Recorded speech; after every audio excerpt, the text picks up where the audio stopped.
Bobo a go bo bo bo bo bo bo. Flying circus. We have a show for you today, thanks to Popeye One, who recorded all this data that I'm about to share with you on his Father's Day upload. So the one thing that I want to talk to you about is a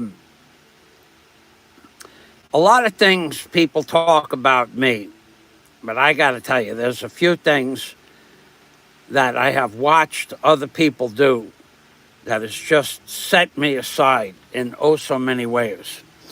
So the first thing I got to do is I got to talk to you about a man with 10 faces and how he pretends to be some sort of a YouTube hero. and now he's spouting Bible verses.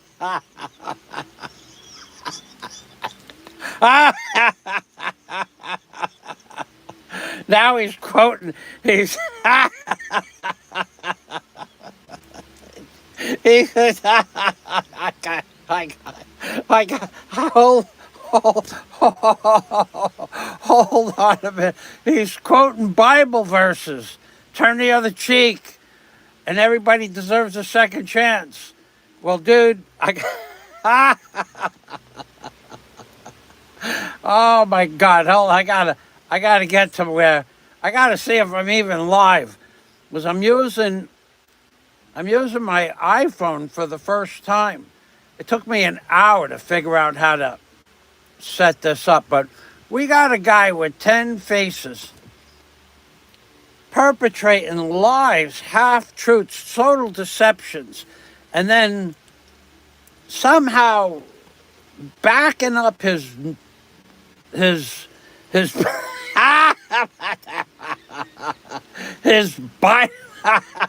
his Bible quotes. Holy, you talk about nitpicking or cherry picking Bible quotes. As soon as I get to my videos to see if I'm even live, I'll get to the 10 faces, the guy with 10 faces. Holy macaroni. I don't even know what channel I'm on. I can't even see. Yeah, in fact, it looks like I'm live. So let me do something here. Let me check on this. Holy macaroni.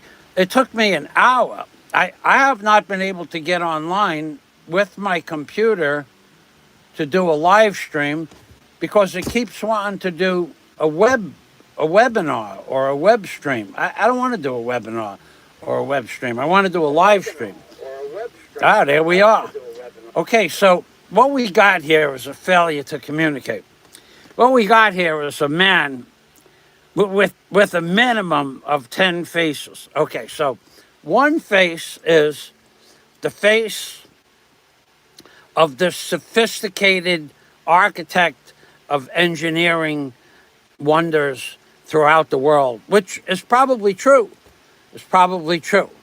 But another face is the face that Popeye One shared on his Father's Day special.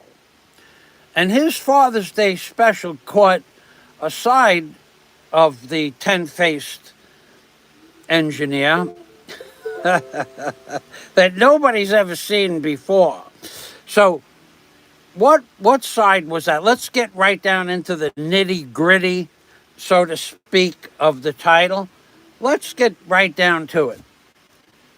On Popeye One's show, he had a guy that Popeye One himself was calling an enabler. Okay? Now, there's lots of people that the word enabler can be attributed to, but one one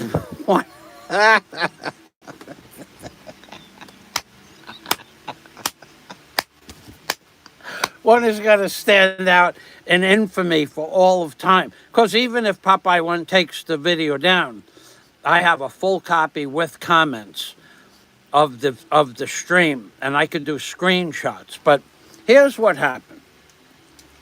So Popeye One gets this mechanical genius engineer on his show. And now you got to remember this mechanical genius engineer, who everybody somehow they find this fella. I don't know. It's mystifying. Everybody I talk to doesn't like him, but we still watch him. He is the train wreck on YouTube because he has so many different faces. So one thing that Popeye said, he called him an enabler, and then he asked this fella, who I'm going to refer to as the necromonger. Because he has so many faces. Remember that movie, The Necromonger, with Vin Diesel? How when the head necromonger, that's like a play on words. The head necromonger, when he turned his head like this, his head went shh, like in shades, like in steps. Well, that's this big mechanical engineer guy. So what Popeye called him was an enabler because he's Popeye. Now this is Popeye's take. Popeye says you're enabling a criminal. Now me personally, I don't think the guy's a criminal because he has not, and I'll repeat this, he has not been convicted of a crime. So you can't call somebody a criminal until they've been convicted of a crime, and that may never happen. So that's not reasonable that Popeye calls the man a criminal. Not at all. So, but it's not reasonable that you call him a criminal, and why are you giving a criminal money? Well, he's not a criminal as of yet. Popeye likes to portray and project nonsense on YouTube, who, by the way, is a coward. If you'll notice, Popeye likes to dish it out, but he hides behind the computer screen. He talks about other people hiding behind the computer screen. Popeye is one of the biggest cowards of the hiding behind the computer screen on the YouTube genre. No one, to my knowledge, no one knows what he looks like. Apparently, he hides behind the computer screen in fear of someone recognizing him on the street. Now, that's perfectly okay, but the fact that he then talks about other people who hide behind the computer screen, that's hypocritical. Just like Popeye's political and or stance on this engineer fella, who he says is an enabler, but then he allows the guy, and that's about how I look at him, as the guy.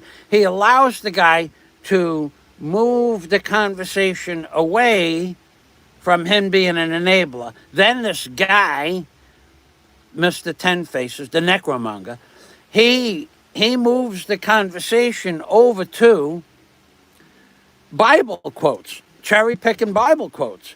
Now, everybody can cherry-pick Bible quotes. I'm better at it than most people if I wanted to be, but I don't do it because either you live by a certain code in life or you don't, okay? And very few of us live up to any kind of a standard that you could say he's religious, because it always just works out in your favor if on that particular day you quote this Bible quote. So in this, the necromonger, the ten-faced necromonger, he said to Popeye, well, you know, I believe that if a person is convicted of a crime, he should pay.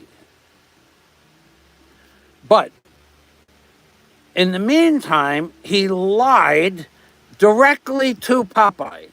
Now, let's just say that stream occurred, I don't know, what's today's date? 17th. I think that stream occurred on the 15th, Father's Day.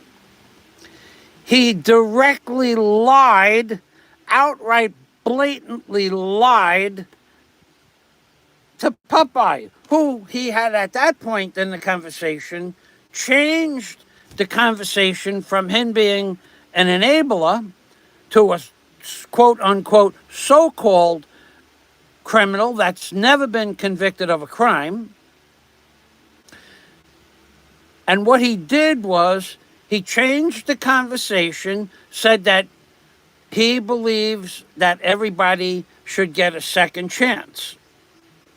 And that goes along the lines with turn the other cheek and forgive those people who have trespassed against us in the name of the Lord.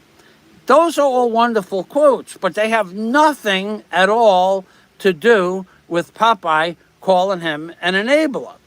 Because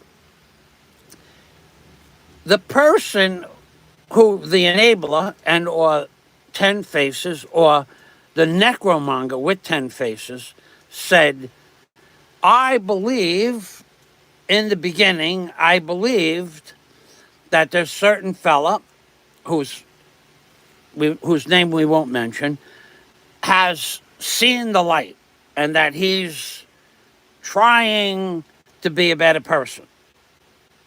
He believes it. The necromonger believes it. But necromongers believe a lot of things. And I'm going to go into some of the things that necromongers believe, but inclusive of what necromongers believe in, they believe at some point in their life in the past that they wanted to try to have a sexual relationship with not one but two ladyboys. That's a fact. That necromonger with 10 faces, he said that. But we won't get involved with that right now. So he believes that this person who he gave money to, at some point in the near distant past, a week ago, has somehow sought redemption in the name of the Lord or in some other fashion, and that's why he's donating money to that man. But the truth is he's been donating money to the man and his needs, well, for several weeks at least, and about somewhere that I can see more than $400, possibly $600 has been thrown up on the screen in super chats to help this gentleman to get out of the situation that he's in. Okay. That's all fine and well. I don't care about that.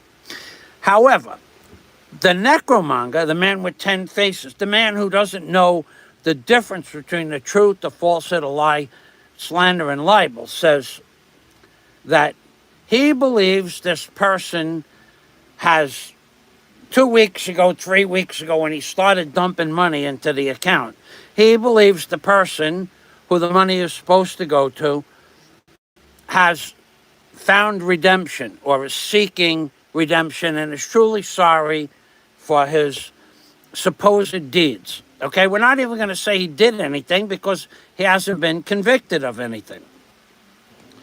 Then Popeye, at this point in the video, says, but you're donating money to this person, and Popeye calls the person a criminal, which he's not. By definition, he hasn't been convicted of a crime yet. And he might not be convicted. But Popeye said, but you're giving money to a criminal. And the necromonger, the man with 10 faces, says, well, I thought I saw some redeeming qualities in him, but then I realized that he's what in the Bible they call it backsliding or backpedaling. He's sliding down a slippery slope backwards. This is the enabler, the Mr. 10 Faces. He goes, and I stopped, now this is it.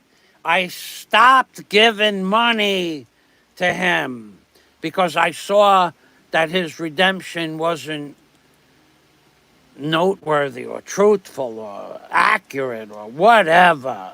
All of a sudden, he becomes a judge of what a person's redemption level and whether you should give money to him or not.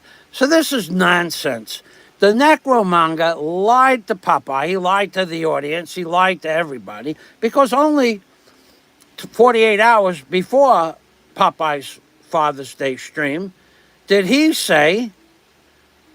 give money to the man that needs the money to get out of the situation that he's in. And that's okay. I don't care about that. That's good. But the fact that he lied to Popeye, who's supposed to be his friend. Now, Popeye thinks I'm trying to pit two people against one another. No, I'm just telling you the truth. I remember this stuff because I watched these videos. And we're going to talk about Popeye's Father's Day stream that makes what I think makes the necromonger so smart. So the necromonger, number one, he's a master of all forms of verbal and mental manipulation, far superior than anybody else on YouTube. It's his forte, besides being able to design laboratories and things like that. That I believe. But his real forte is, and you have to be this to be the type of salesperson that he is in the corporate world. You have to understand how to move people in your direction. You have to make people believe that they want your product, they need your product, they have to have your product. But you have to do that, what we call by massaging that person's ego, okay? And you have to manipulate, you have to find a flaw, a chink in their armor, and then work that chink in the armor to get them to believe that your product is a good product and it's worth the money that you want to sell the product for. And probably his product is probably a good product. I believe that. But what he does, every time you nail him down to a specific question, every time he lies, and then he moves the conversation sideways. So, for instance, he said to Popeye, I saw in the beginning that this man wanted to redeem himself, so I was on board. But recently, I saw that that's not the case, so I stopped giving. That is a, quote, blatant, bold-faced lie. Because only 48 hours before that, he donated money to this fella.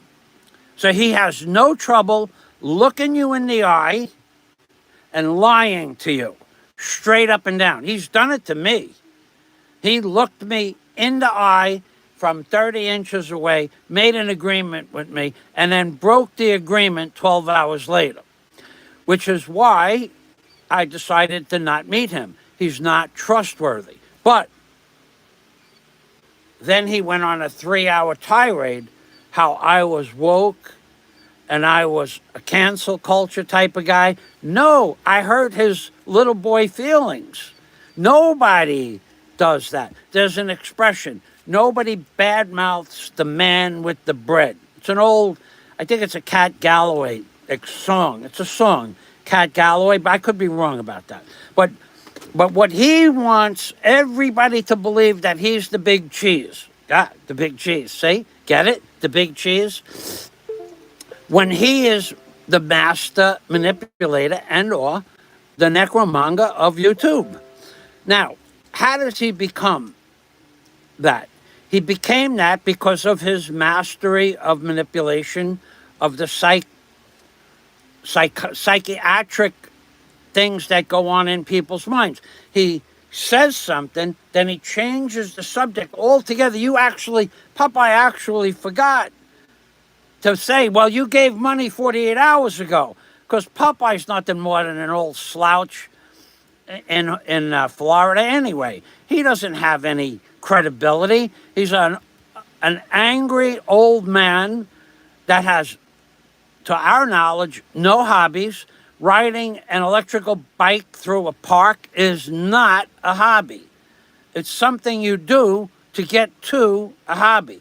If he was going up and down trails, if he was riding that bike up and down Camelback Mountain in Arizona, like I walked up and down that, or up and down Carlsbad in California, then that would be a hobby. He'd be risking life and limb. But riding an electrical bicycle on a tarmac path, that's not a hobby. That's something you do to get to a hobby. But moving on, Popeye called him out on giving money, which is none of Popeye's business. okay? Especially that Popeye calls the man a criminal and he hasn't been convicted of anything. Popeye has no right to call the man a criminal. What we say behind the scenes in private may or may not agree with Popeye, but that's not the point. In real life, the man has not been convicted of a crime. Therefore, he's done nothing wrong. So, when Popeye said to the necromonger with 10 faces, I'm going to read the comments in just 1 minute. When Popeye said to the necromonger with 10 faces, but you give him money, and the necromonger said, no, I stopped giving money. That's a lie. 48 hours. When did you stop? 36 hours, 48 hours ago? No. You should have said, well, I gave 48 hours ago, but I'm not going to give any more. But his answer was not that. His answer was, I stopped giving him money.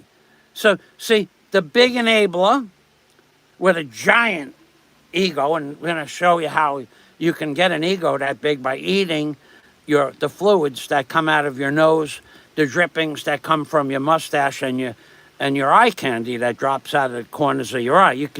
That's how you become a big ego. That's how your ego can grow and flourish. But so he lied to Popeye, said, I stopped giving to this fella. That's a lie. And then he moved the conversation over to his biblical quotes. Turn the other cheek. When a man seeks redemption, I would like to be able to give him the benefit of the doubt. Yeah, that's okay. But for 7 years, some people, not me, because I don't get involved much with this conversation, but some people have said he's had 100 chances to redeem himself, and not once has he redeemed himself. Now, I don't know that. I don't know what he's done in private. He may very well be a very giving person, but that's not the point. The point is that the necromonger with 10 faces, he lied to you and said, I stopped giving money because I don't see the redemption. But that's not the truth. The truth is just 36 or 48 hours before, he gave money. Then he switched the conversation over to the forgive those who trespass against us in the name of the Father, Son, and Holy Ghost. It's the Our Father concept where if you... So, but, none of that ever happened. But he switched the conversation over to the biblical, then he moved it to another conversation. But all the while, the necromonger was gaining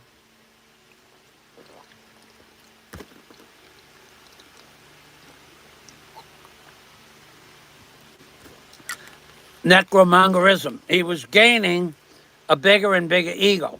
And how do you get a bigger and bigger ego? You go like this, and then you put your fingers in your mouth, you wipe the fluid from your mouth, and then you lick your fingers.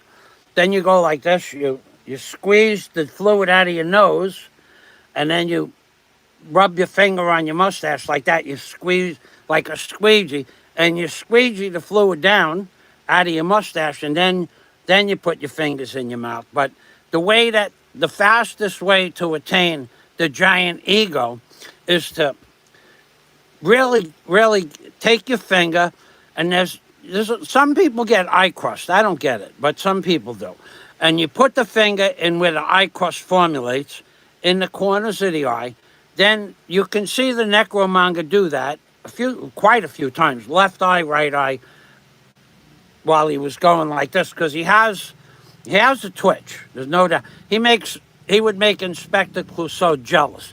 So he takes the eye candy, we'll call it eye candy, and he rolls it up into a ball on his finger, right? Then he moves his hand out of the picture for about 10 seconds, and he brings his hand back, and then he puts his thumb in his mouth. He's eating eye candy, which is an ego enhancer. It's like an anabolic steroid, but it's not. It's an ego enhancer. When you eat your own eye candy, and he did it about 30 times. So don't tell me that you don't see it happening. Go there and watch it. Louis Pagan-Ponce and I, damn near, we were crying, laughing when we were looking at the video together. The guy literally wipes the eye candy from his eye, he rolls it up into a ball. You could see him do that. That's not a hit. He doesn't throw the ball. He takes his hand out of the way, he gets it set up, he gets that eye candy set up on the tip of his thumb, and then he goes like this. That is how you enhance your ego. It's better than, I don't know what it would be, better than vitamin B. Better than vitamin ego. There you go. Better.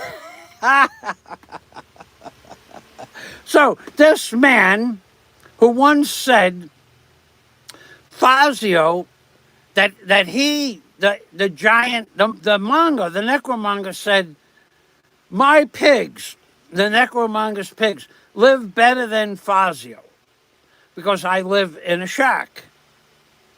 Now my shack is clean. You've never seen me get sick from a bacteria except in my leg, and that was from when Daisy lived here. That was from a welding rod, something that went into my leg. It just won't come out. But anyway, that man said that his pigs live cleaner than me.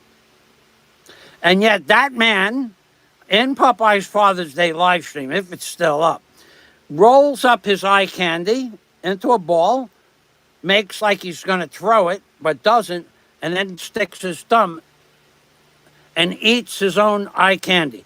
And he does the same for the fluid that comes out of his nose, and he does the same for the fluid that comes out of the side of the mouth, all the while dripping eye fluid all over, and then wiping his eye with his left hand or his right hand, and then putting his fingers in his mouth.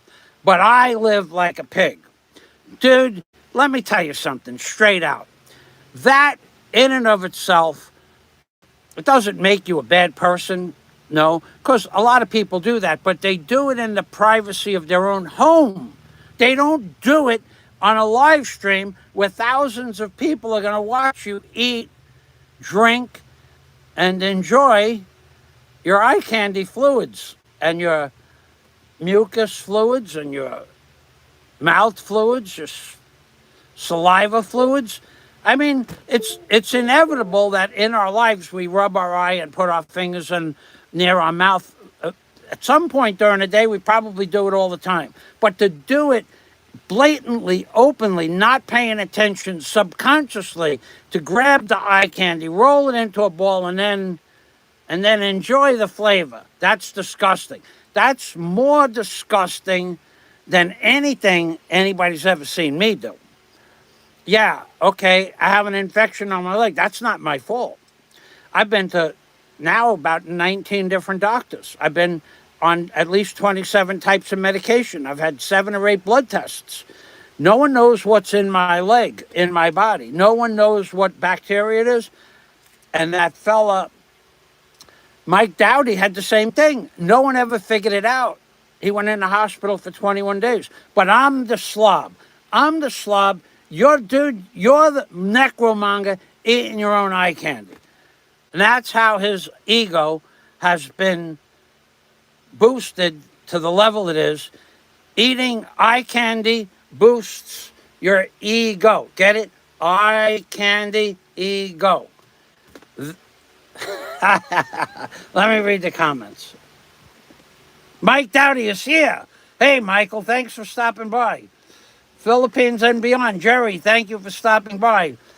Have you, I had a question for you. Do you plan on going to do the wreck dives in Palawan? Because now is not a good time. The best and cheapest time to get dive rates is probably October, November. So it's just a heads up. But those wrecks are definitely worth doing. If I don't know you, Jerry, I don't know that you're comfortable doing a penetration. I've got hundreds of penetrations. So I've done the Helma Hookah, which was parked 6 miles from my house. I've done the Helma hooker in 125 feet of water. I would say 30 times. I did, no, the Helma hooker, excuse me. The Helma hooker I've done about 11 times. That's stationed in Marathon Key, and that's in 100 feet of water. I've done the Spiegel Grove in 120 feet of water through the Amore Dive Center, owned by Justin and Amy Minicino. I've done that dive, I don't know how many times, more than I could count. I did that dive a week after they opened up the Spiegel Grove. But that's a really cool adventure, doing a penetration, but don't go with your buddy. Don't take your buddy for a dive master. You can go with your buddy, but use one of the dive masters that they have in Palawan. That's a dangerous wreck, the Japanese war wrecks. That was just a question. But they are the only dives, in my opinion, in the Philippines worth doing, because everything else is sand, some coral. Coral is cool, but it's nothing compared to doing. And there's 5 wrecks, and also in Palawan you're going to get to see some really big turtles, 4-foot diameter turtles, and also you're going to get to see giant clams, big clams, like 3 feet, 4 feet in diameter. So let me go back to the comments.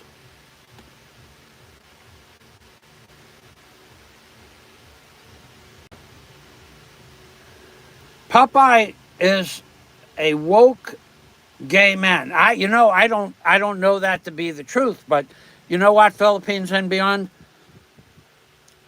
If you look from an observation outside point of view of Popeye, what you said could be true.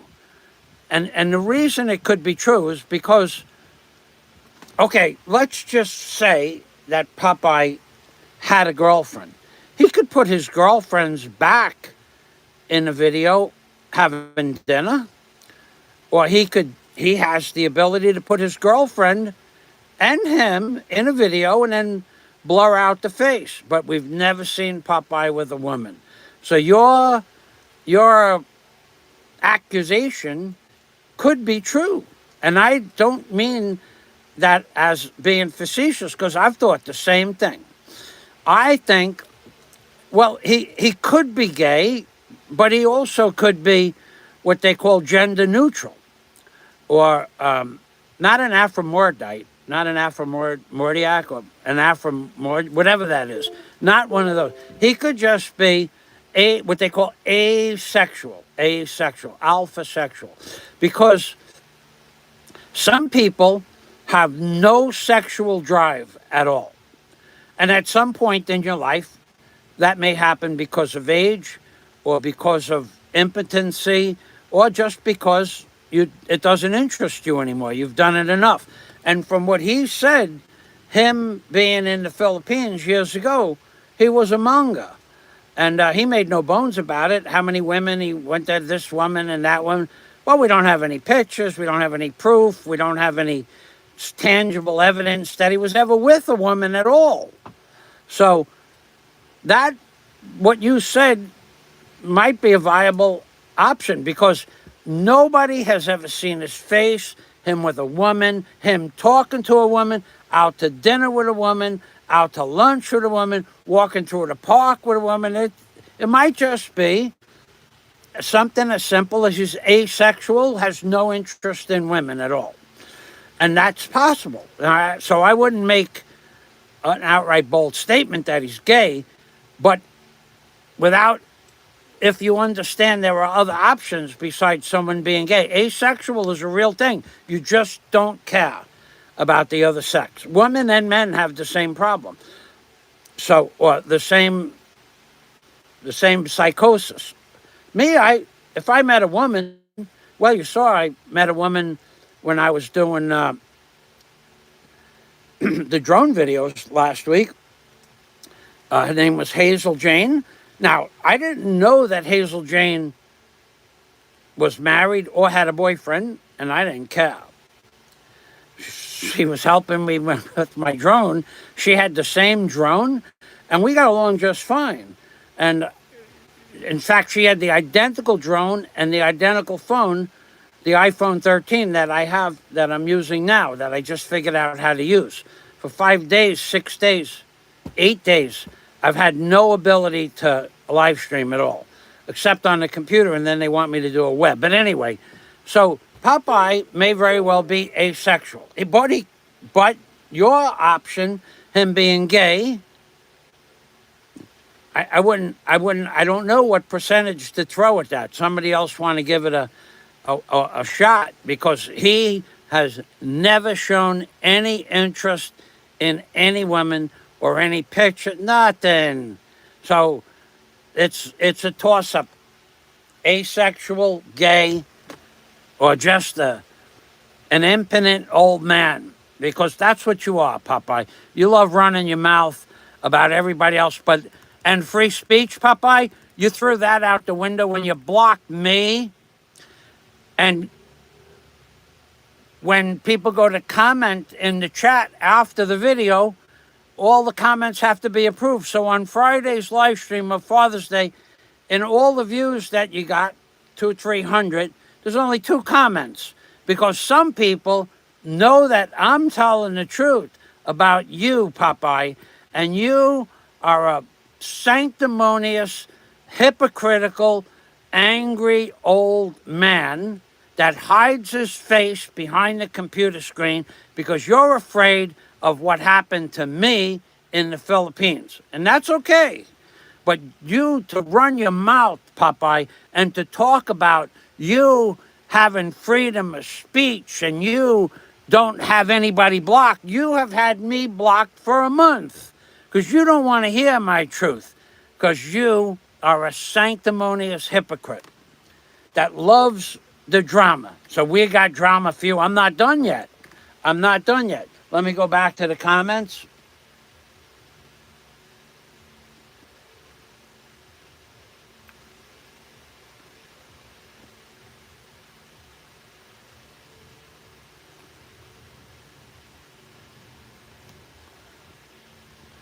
Okay, so Philippines and beyond, you haven't done the...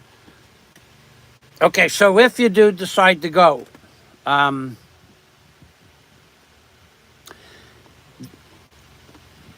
would not stay in the town of Coron. Too many people, no security. There are island resorts. You take a pump boat. There's many island dive resorts. Take a pump boat for $1 at the time, and the last time I went, and you go about 10 to 15 minutes to any one of a half a dozen islands that are all owned individually by Filipinos and foreigners, and you stay on the island. It costs you about 3,500 pesos a night with your dives, 2 dives.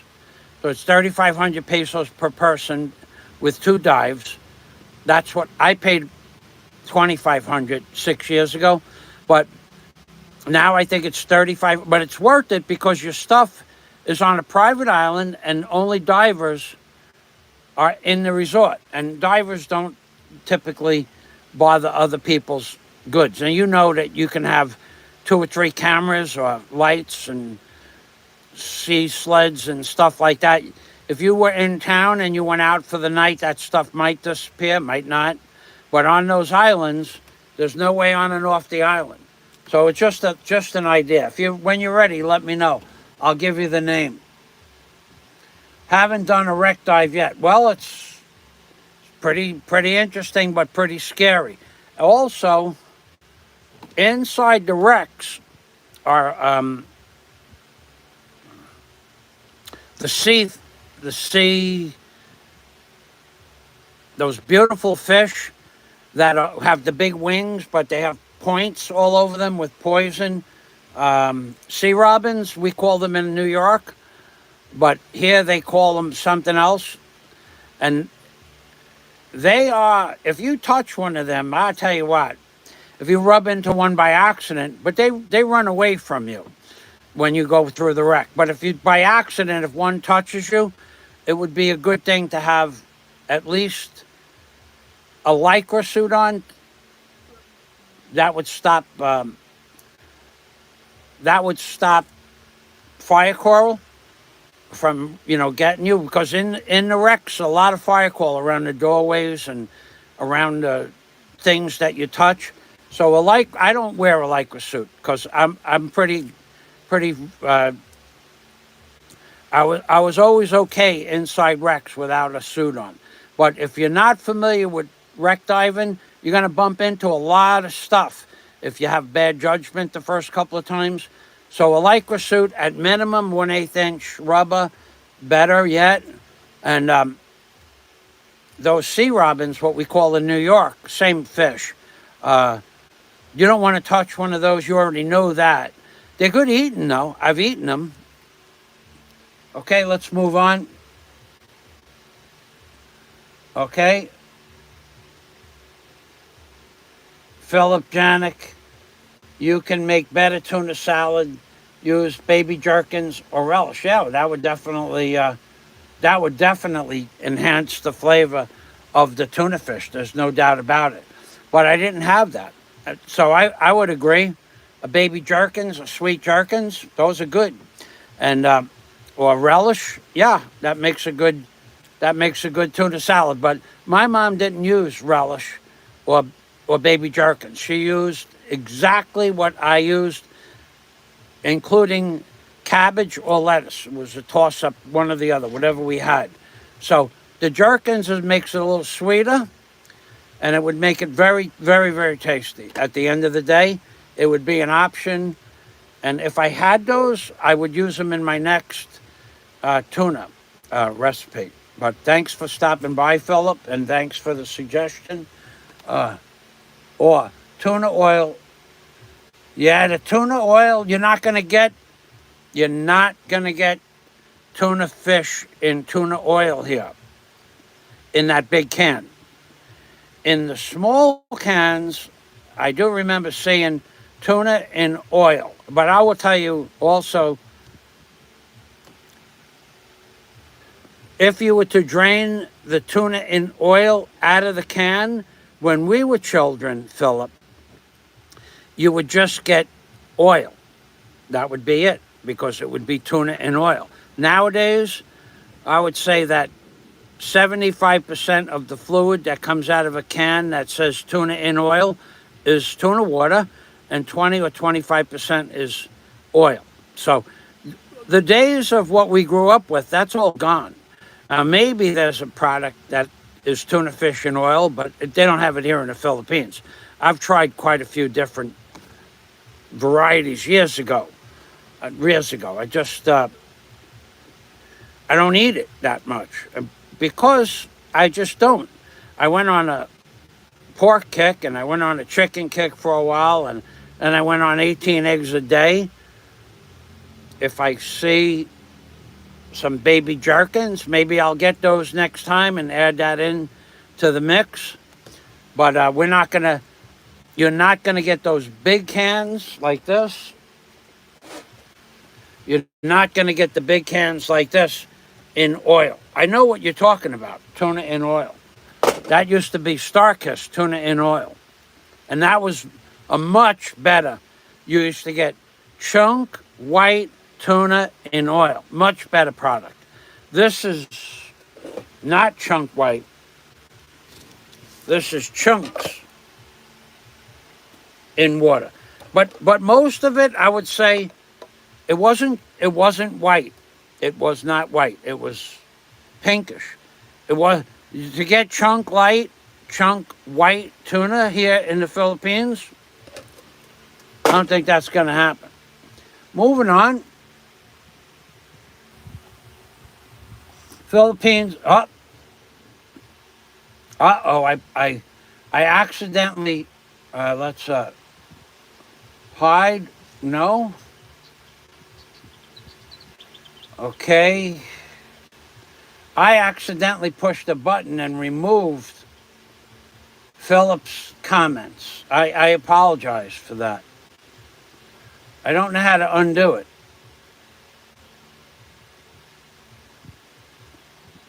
All right, I'll read the comments.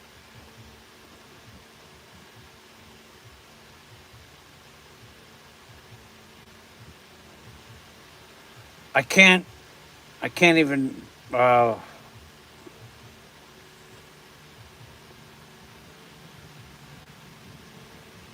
I didn't mean to delete your messages.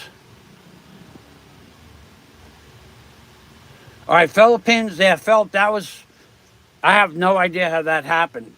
I hovered over the buttons only to slide the bar down, and you got disconnected. Let me see.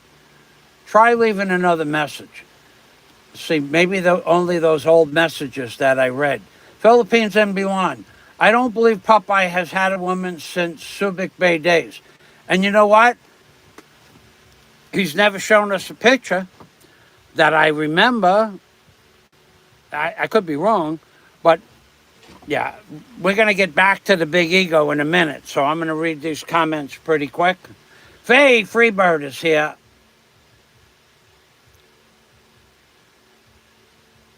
Lionfish. That's right, the lionfish. Those buggers will give you one little like you take one little touch, like the tip of a toothpick just touching you, and if you're allergic to them, I've been diving since the 70s, and anytime I've ever touched them, I've regretted it, and it's probably happened at least three, maybe four times. Some people will have a touch on their hand, and their hand will swell up this big. Me, I get red, and it hurts a lot. So I don't bruise as easy as other people, but the pain is still there. Hey, Freebird, absolutely Fazio. Thank you. Nico doesn't seem to be interested in women either, but maybe he wants to keep it private. I don't know about that. You always have some sort of controversial question, but you don't. Why don't you start a channel, Miko? And we're going to be done. I don't know what Nico. I don't watch Nico. I don't listen very much to. I've never listened to Nico on his channel, so I have no idea what Nico likes, what he doesn't like, nor do I care. But you always have to be controversial. What I want you to do, Miko, is start your own channel. I'm not going to read any more of your comments because you've never really contributed anything to anybody's channel other than blah, blah, blah.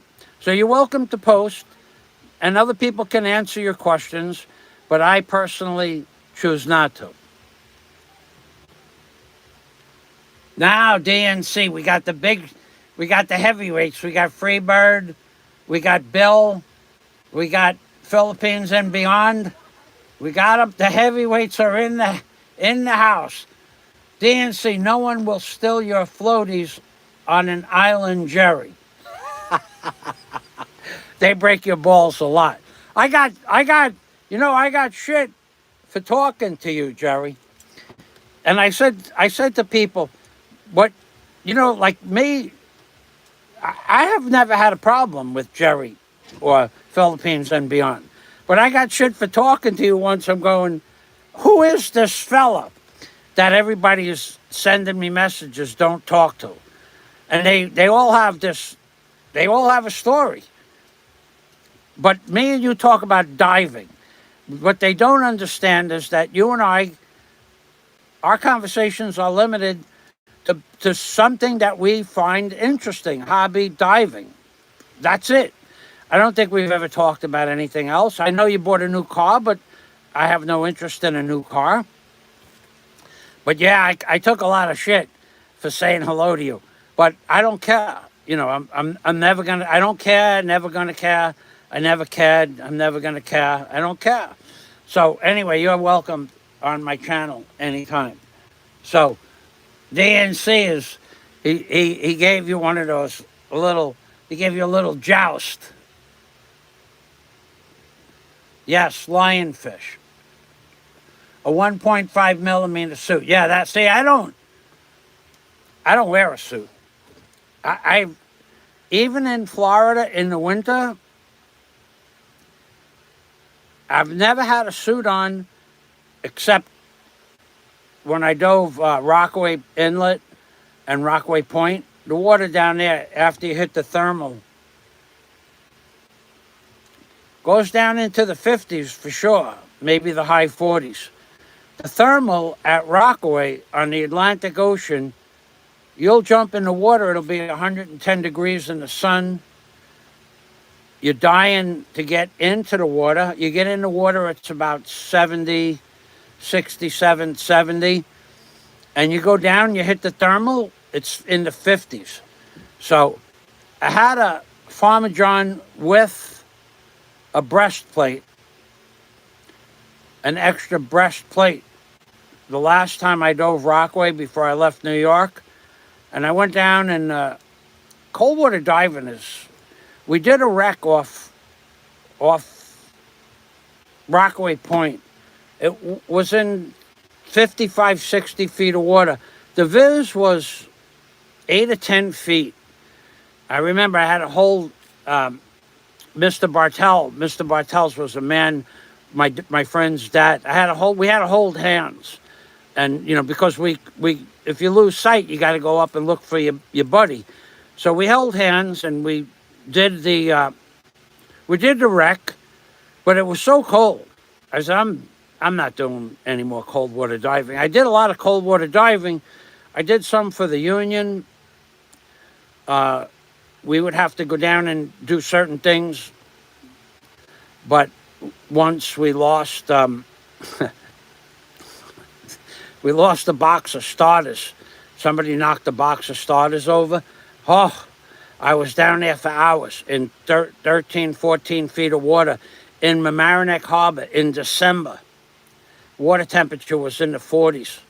I had a Farmer John on for that too. I don't do a lot of cold water diving.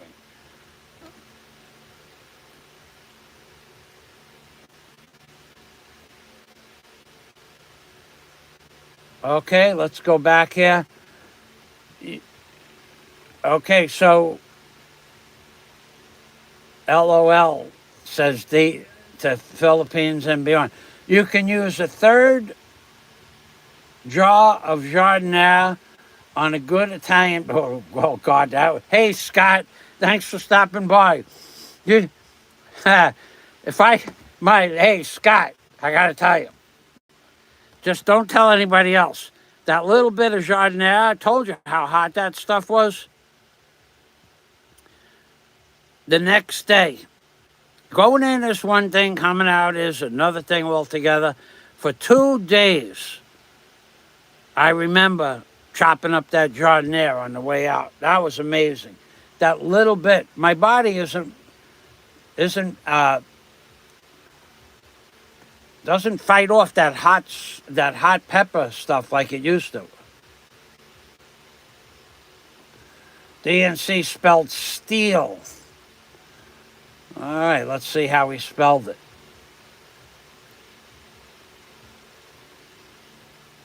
No one will steal your floaties on an island. Yeah, well, we know what you meant. So, yay, Gatman got his message deleted. I saw you floating around on a channel the other day. I forgot what channel it is, Gatman. But if my moderators block you, it's up to them. They have control. Yads, Amodia Vlogs, hello, gents. I'm not quite sure who you are, but welcome to the machine. Okay. So, Club Phyllis, Pink Knickers. Hello, Fazio. Now, Club Phyllis, I've heard that name before. It's a Thailand. I said Thailand. It's a Thailand blog. Hey, thanks for stopping by. But we're talking about the big ego today. Someone with a big ego and how you can get your ego bigger. And on Popeye One's live stream the other day, he had a character on the stream in on the panel. I think they call it the panel. And this guy, he was going like this, and then licking his fingers. Then he was wiping liquid fluid from his nose into his mustache. This was a good one. Then he went like this. This is truth. If Popeye still has the stream up, you got to go. Then watch it. He goes like this. He squeegees the fluid out to his upper lip. Then he wipes it off his upper lip. And then he goes like this. And then he puts his finger in his mouth and licks the fluid from his nose that was strained through his mustache to his upper lip and onto his finger. Then he licks that off. And then he does the same thing with the left eye, which unfortunately, whatever he happened to his eye didn't work out. But that's not something he can control. But I got to tell you, that guy, who I call the necromonger, Mr. 10 Faces, if someone was really good with graphics like Popeye, he could grab all the twitching going on, because not only does the fella twitch, but his mouth goes like this and like that, which is different than this and like that. And his eye is twitching. Now, like I said, that's nothing to make fun of. Like when he made fun that I live in a pigsty and his pigs live better than me, I'm never going to forget about that, dude. And you should be grateful your family was with you when you stopped by, because otherwise probably would have just told you to take off and go in a different direction. I don't want to talk to you. But I didn't want to embarrass you in front of your wife and children, because I'm not like that. I really don't want to embarrass a man in front of his wife and children, and I let you slide on that. All the bologna and cheese that you said about me on Cheese Show, you stuck up for Warren, you lied about me. I let you slide on all of that, and you still went after me like I was your worst enemy. Well, now, I'm still going to do that 3-hour dissertation that you tried to destroy my reputation. I still haven't gotten to that. I got plenty of time. So you screwed the pooch. You screwed the pooch. And whose side did you take? Whose side did the big ego take? There's a lot of people, dude. There's a lot of people that don't like you. You can think whatever you want to think about me, but there's 3 things nobody can ever say about me. Number 1, nobody ever saw me peel the eye candy out of my eye, roll it up in my fingers, and eat it. Nobody ever saw that. That's number 1. Number 2, nobody ever heard me quoting Bible verses and lying within 15 or 20 seconds of one another. And number 3, this is a big one, dude. To the big ego, to the 10-faced necromonger, to Mr. Twitch himself, the man who has all the money in the Philippines, the man who gives to everybody, the man who everybody looks up to. Not a lot of people really look up to you, but they kiss your butt because nobody badmouths the man with the bread. The man, the engineer, the big ego, the man who said on Cheese Show that very night that I watched the show, that you, big ego, necromonger, 10 Faces, it was you, not me, who said that very night you had plans to make love to not 1, but 2 ladyboys. You said it, Mr. 10 Faces. You said it, Mr. Necromonger with 10 faces. You said it, Mr. Ego. You said that. And you were ready to go make love to 2 ladyboys, which is okay. But those 3 things, no one will ever catch me doing or saying.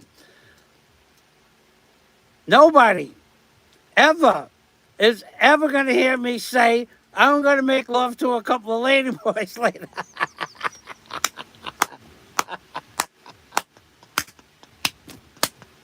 You said it. You are the most sanctimonious, hypocrite, lying, backstabbing, non-free speech person on the internet. Because when I did leave comments on Popeye One's show, they got deleted immediately. And then I was blocked.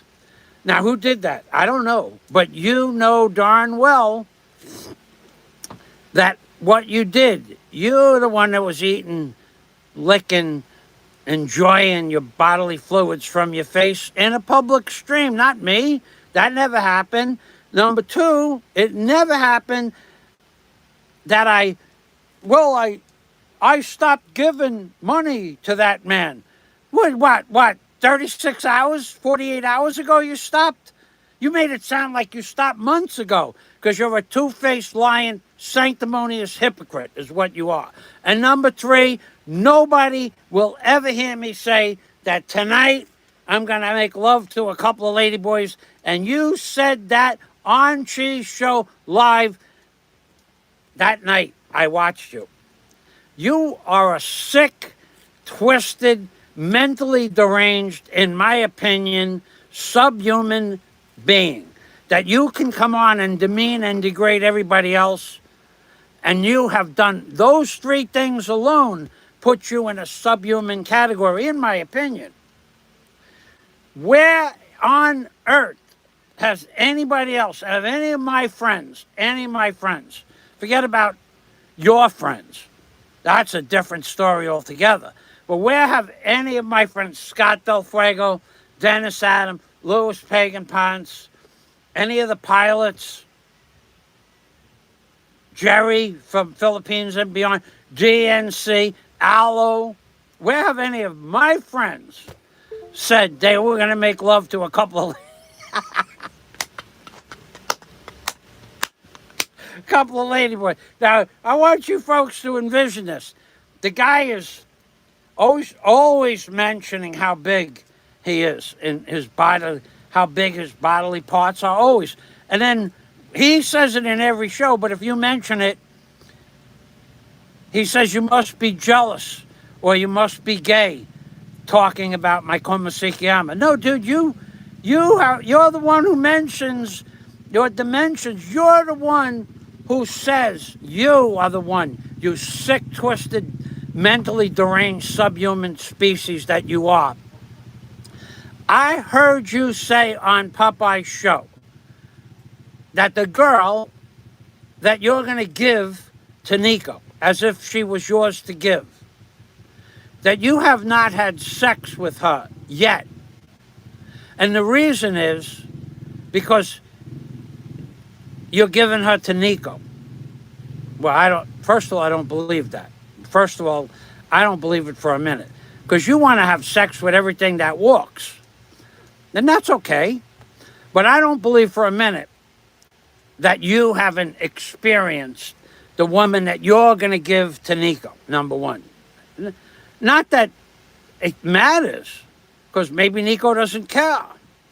But basically, you are doing him some sort of favor by not having sex with her. But if Nico doesn't like her, you will. And when asked if you could have had sex with her, or is it your ego saying that you could have sex with her, you said, oh no, I know I could. So you're absolutely sure of that. So you've already had the conversation. So that's just the kind of guy you are. And that's okay. But to degrade her as you degraded Barry's girlfriend, oh, you destroyed her reputation with her family. You know darn well that her family got the video the very next day that you were going to make her part of your harem. How do you think her father and mother felt about that? How do you think the barangay captain, who's her brother, felt about that? How do you think her friends on Facebook? Now, we know who probably shared all that stuff on Facebook. And well, he should have. He shared it because you degraded her to such a nasty, low-class level. And she allowed it to happen, as did her boyfriend who needs your money. Again, you're applying thumb pressure on someone that can't say no. And would you mind if she joined my harem? The guy needs your money to get out of the predicament he's in. What is he going to say? If he was a real man, now if he was a real man, he would say, you get out of here. Get out of here. Take your girlfriend, your wife, whatever it is with you. Don't you talk about the girl I love and the girl I want to marry. But he didn't say that because he needs your money. And that's what you do. And that's what pissed you off when I told you to take a hike. I don't want to meet you. And then you lied about it because you're a lying backstabber is what you are. You said Fazio canceled me at the last minute. I didn't do that. I have an email that I'll post for $100 right now stating that at 1:19 in the afternoon, I sent you a response saying, I respectfully decline your invitation to meet with you tonight, nor do I ever want to meet with you. 1:19 in the afternoon of. And you made it sound like I canceled the appointment at 10 minutes to 8 because I hurt your little girl feelings. That's what I did to you.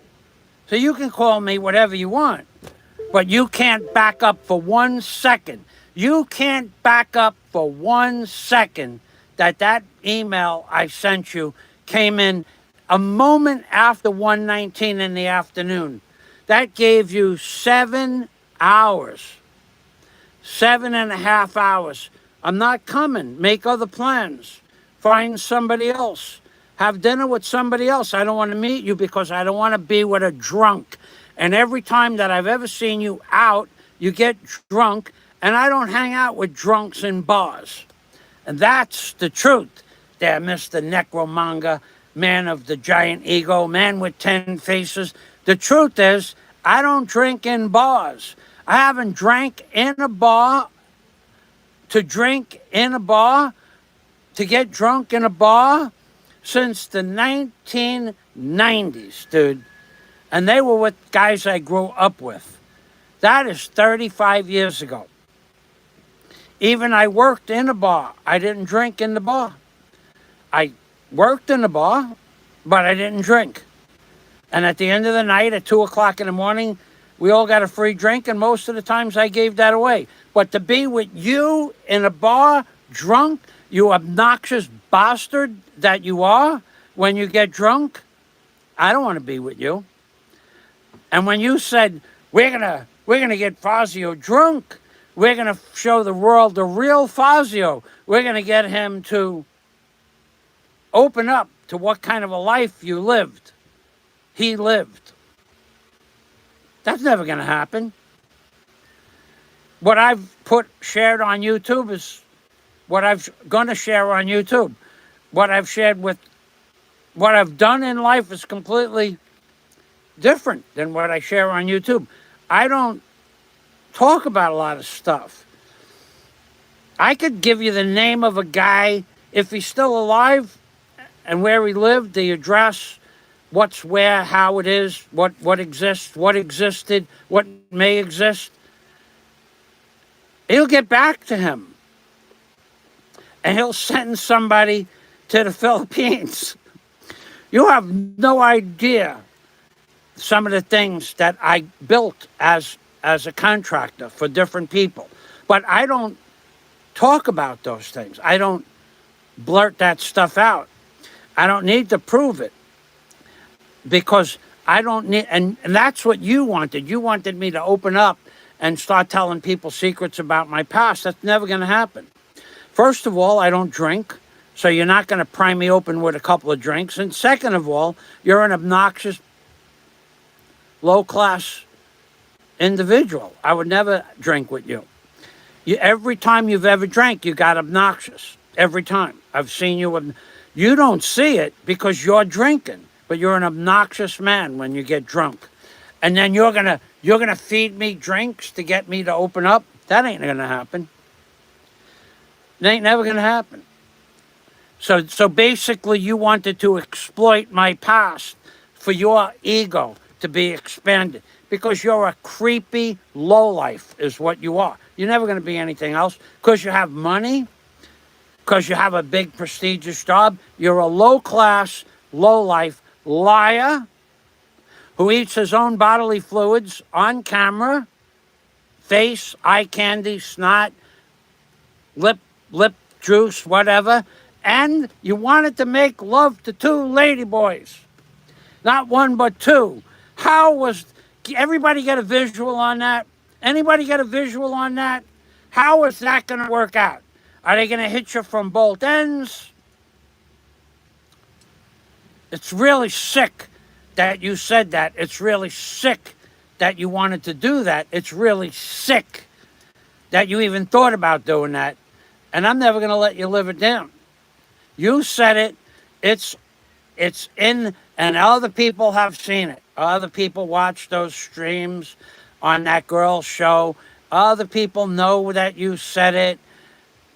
I don't even say stuff like that kidding around, dude. Let me get back to the comments.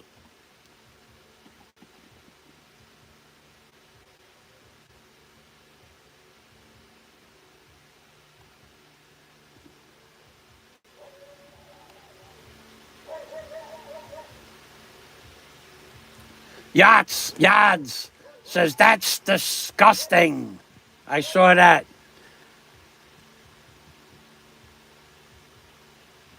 Cool glasses you have, sir. Yeah, these glasses, these glasses, I've actually repaired these glasses 3 or 4 times, but the last time I put L-stock in here. L-stock, hard steel L-stock from here to here. And then I put a straight bar in here, like an 8-penny nail from here to here. And then I encased it in epoxy and then also nylon wrap. And now they're pretty sturdy. Because it used to be if you sat on them, they'd break. But now, not so much.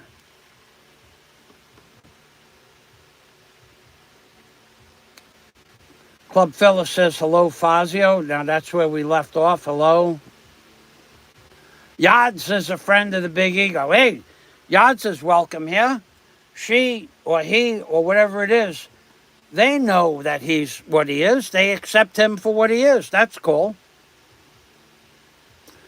So, yeah, no, Yads can be here. I'm not opposed to his friends being here.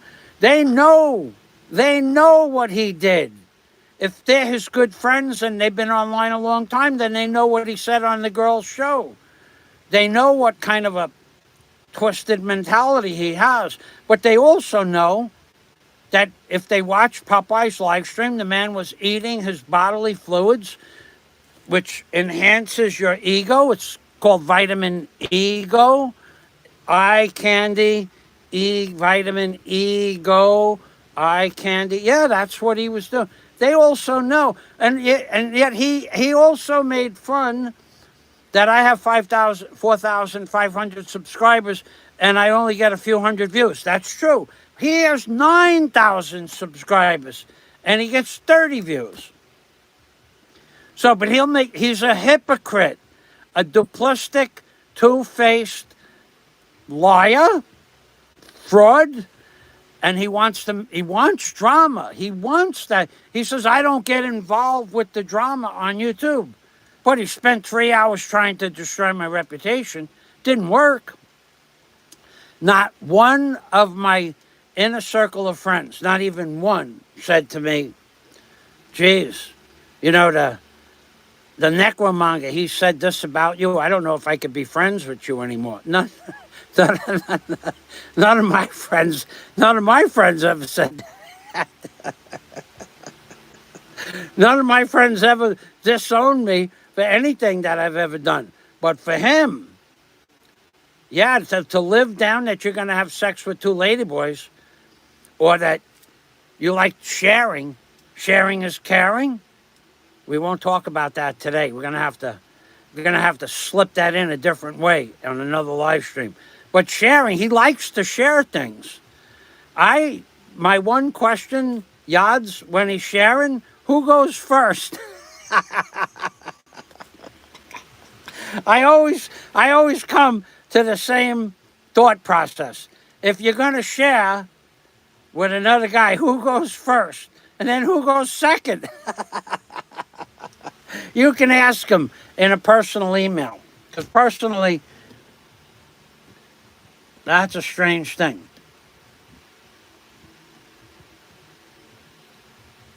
Okay, so let's go back to the comments. Yaz helps homeless people in Cebu. She's a good lady. Okay, that's cool. She's welcome here. Everybody's welcome here, except people. Okay, there are people that call me a liar. You got some guy. Let me read the comments, and we're going to talk about Chubba Wubba. What does Chubba Wubba remind you of? Think about this. After I read some of Chubba Wubba's comments stating that I was a felon, several counts of felony sales of lobsters to restaurants, someplace where I never lived. I never really gave his name much credence before, but when you think of the words Chubba Wubba, I want you to tell me that this, what I'm going to portray, mentally portray it, tell me this couldn't be what a Chubba Wubba is in real life. You got a guy who calls himself Chubba Wubba. What is a Chubba Wubba? Okay, I relate a Chubba Wubba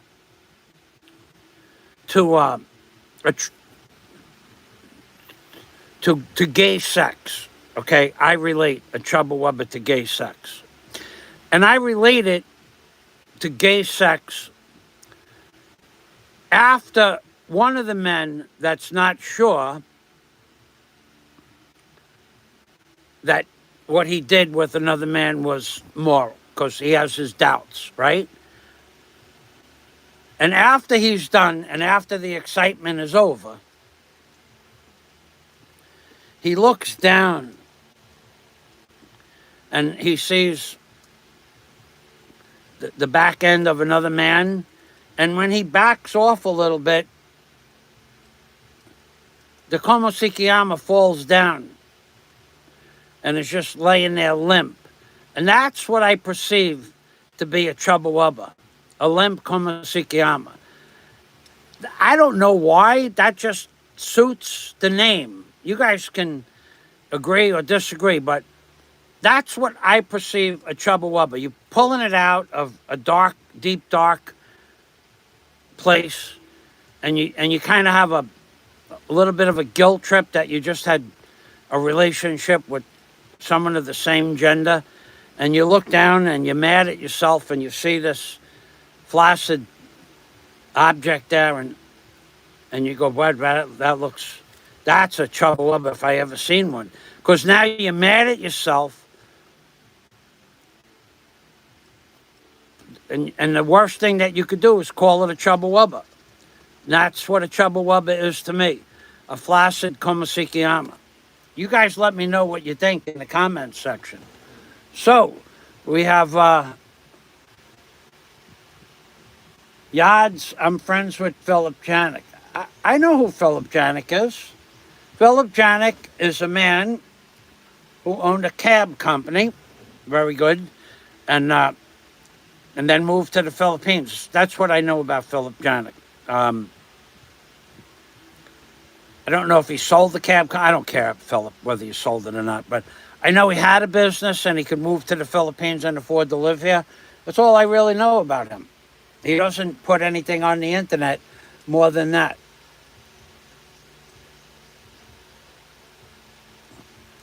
Yeah, a lot of people make money off the homeless people in the Philippines. I only know of a few people that did that, Jerry, and you got to have special licenses to do that. So if they're doing it, and there's a lot of needy people in the Philippines, it doesn't bother me. But nobody where I live, nobody has ever set up like on the holiday of the fiesta. My landlord, she sets up free food for everybody on the block, and hundreds of people will come for free food.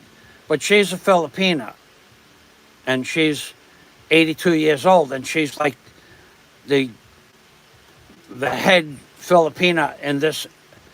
The head Filipino family is my landlord. And so that's the only person I know that gives out free stuff, but no other foreigner that I know has ever given. I've given 10,000 times more than any other foreigner I know. I mean, I know people that own hotels, Chinese people, and when it comes to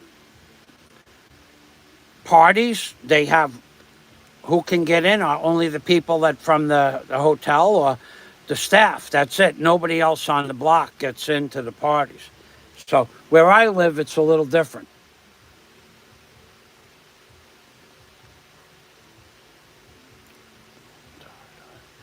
Uh-oh, Scott has the wordsmithing thing going on.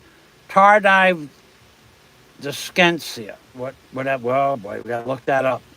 Scott says, I think some bloggers in the Philippines are suffering from tardive dyskinesia. Let's look that up, Scott. Let's look it up.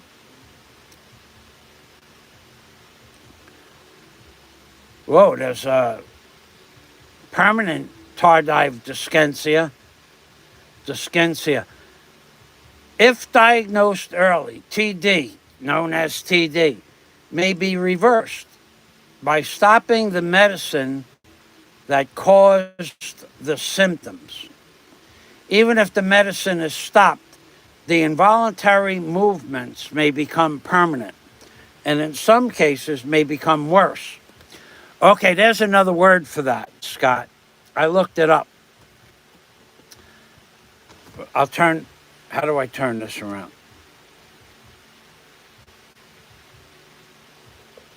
Okay, let's get you.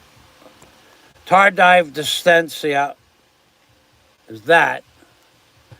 The other word for that flippant Inspector, well, something that would make Inspector Clouseau jealous is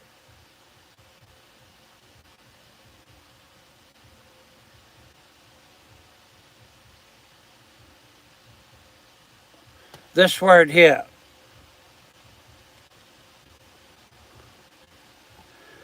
Myoclonus. And what myoclonus is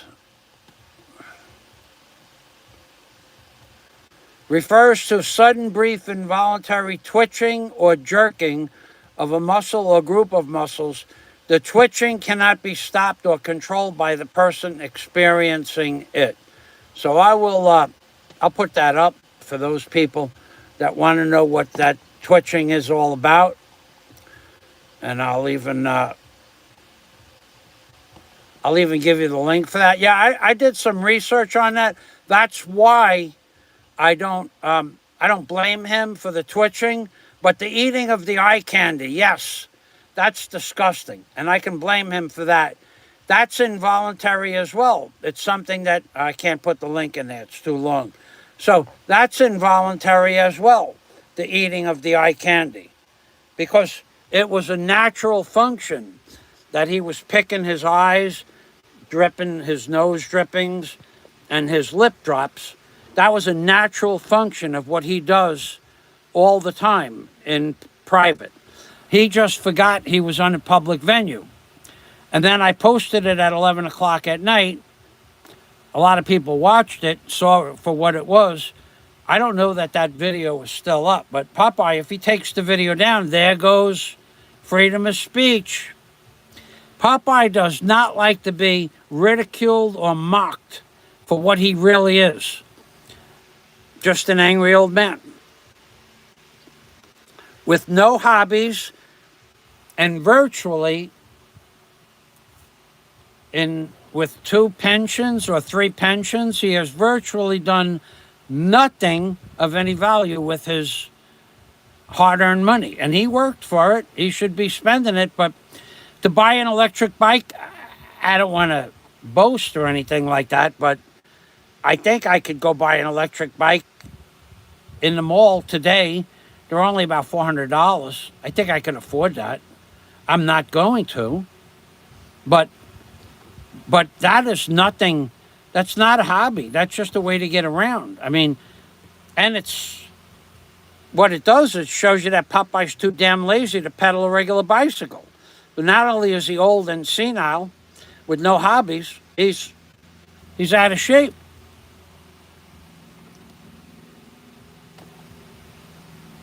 Yeah, lots of drama, baby. Lots of drama. They want it, we got it. Listen, you got a guy that comes on, lies, deceives, tells half truths, sanctimonious hypocrite, backstabber that says, I stopped giving money when I realized there was no redemption. What? The day before yesterday? You stopped? You think the guy deserves redemption? After what some people call 7 years of constant abuse, your decision is that he is redeemed after 2 weeks that he says he's sorry. He says he's sorry. Okay, I'm sure he is. I'm absolutely sure he is. But you lied. What you can give him all your money that you want, but you lied about whether or not you gave him money and why. That's the problem. You lie about everything. You lied about me being woke. You lied about me being a cancel culture type of guy. What? Because I don't let people that have no videos, no channel, no shorts, nothing about their life. They have no subscribers. They come on my channel and they say stuff like, whatever they say, stupid stuff. I don't even want to read it. It takes time to read it, so I block them. There was a guy this morning. What was the guy talking about? Let me see if I can find that. I think I removed the comments. But yeah, I block people if they have no videos, if they have no content, if they have no subscribers, nothing.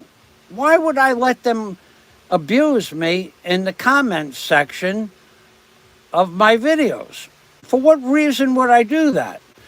Let me see if there's any more that I could give you. Live, let's go to comments. Why would I let people...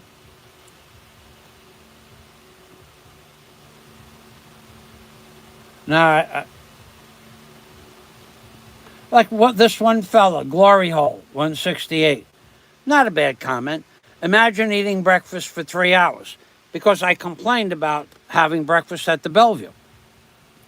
Well, Glory Hole. Not a bad comment. It's still up there. I'll show it to you.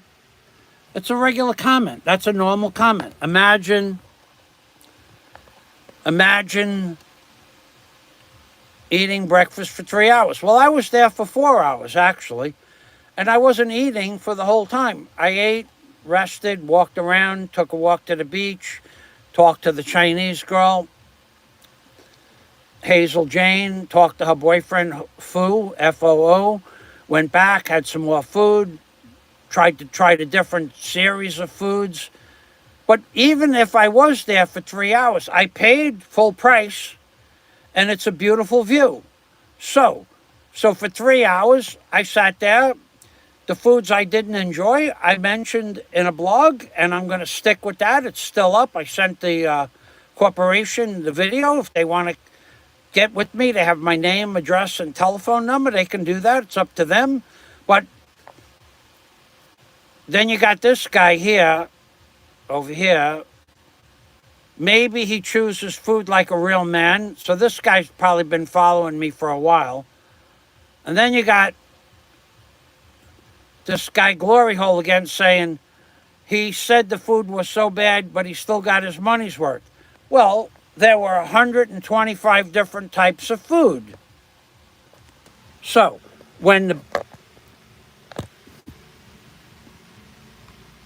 if that's like a mini conversation. Not a bad comment, I let it go. It's still on my video. Wasn't derogatory, just was making a statement. But if you think that I'm going to let somebody come on in the chat, I have other comments. When are they going to? Oh, you want to see a really nasty comment? I'll show you one. Here's a guy that gave me somewhere close to $500 a few years ago. His name is G.E. Northrop. What a two-faced hypocrite he is. I'll read you the comment. This is the kind of comment. Now, I won't allow the comment to go on my page, but I kept it. So this is the kind of people who I blocked. Now, G.E. Northrop, this is his second comment. His first one I responded to saying,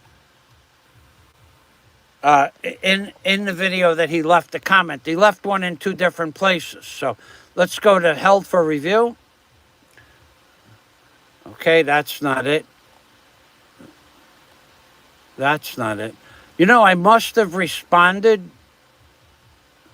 Okay, so now I got to go to content. Okay, I must have responded to G.E. Northrop's, and I did because the guy gave me $500 a few years ago. So let me go back over here. I'm going to just look at one video.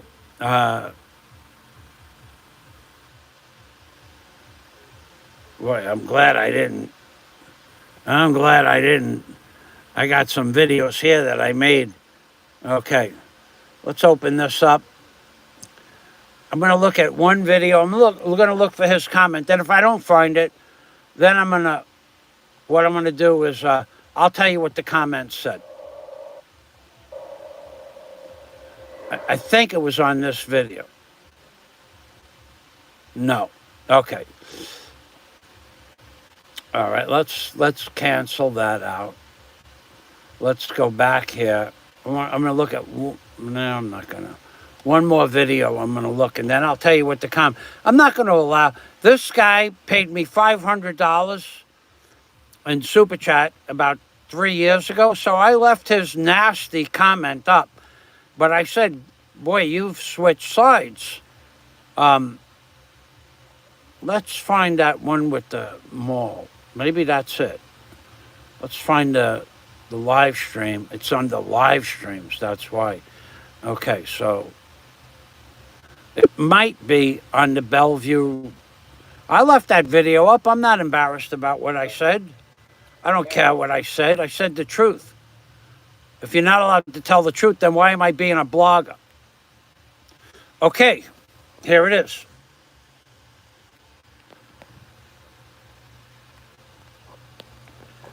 Okay, look at this comment. His name is, his name is G.E. North Kotick. Kodalak? I don't. Anyway, his name is, it's on the Bellevue Resort thing. And he says, now this guy, you got to remember, this guy gave me $500 in Super Chat. So, oh, this is not the comment I'm looking for. This is it, right here. Okay, it's the second comment down, 7 days ago. Okay, so G.E. North Coat, a.k.a. Bread Pit, okay? So, howdy, Michael, a.k.a. Long John Silver. Over 20 historic videos, all positive. That's true, for the Bellevue. This video, you are nearly foaming at the mouth with rage. What went wrong on this occasion? So you see how he starts out intellectual-like and asking a serious question? And then he goes, these are serious questions. Could your anger be the result of the hotel refusing to allow you to fly your drone? The hotel allows you to fly the drone over the beach area, not over the hotel. And really, by law, that's the law. So no, I'm not upset about that. But they could have waived that privilege.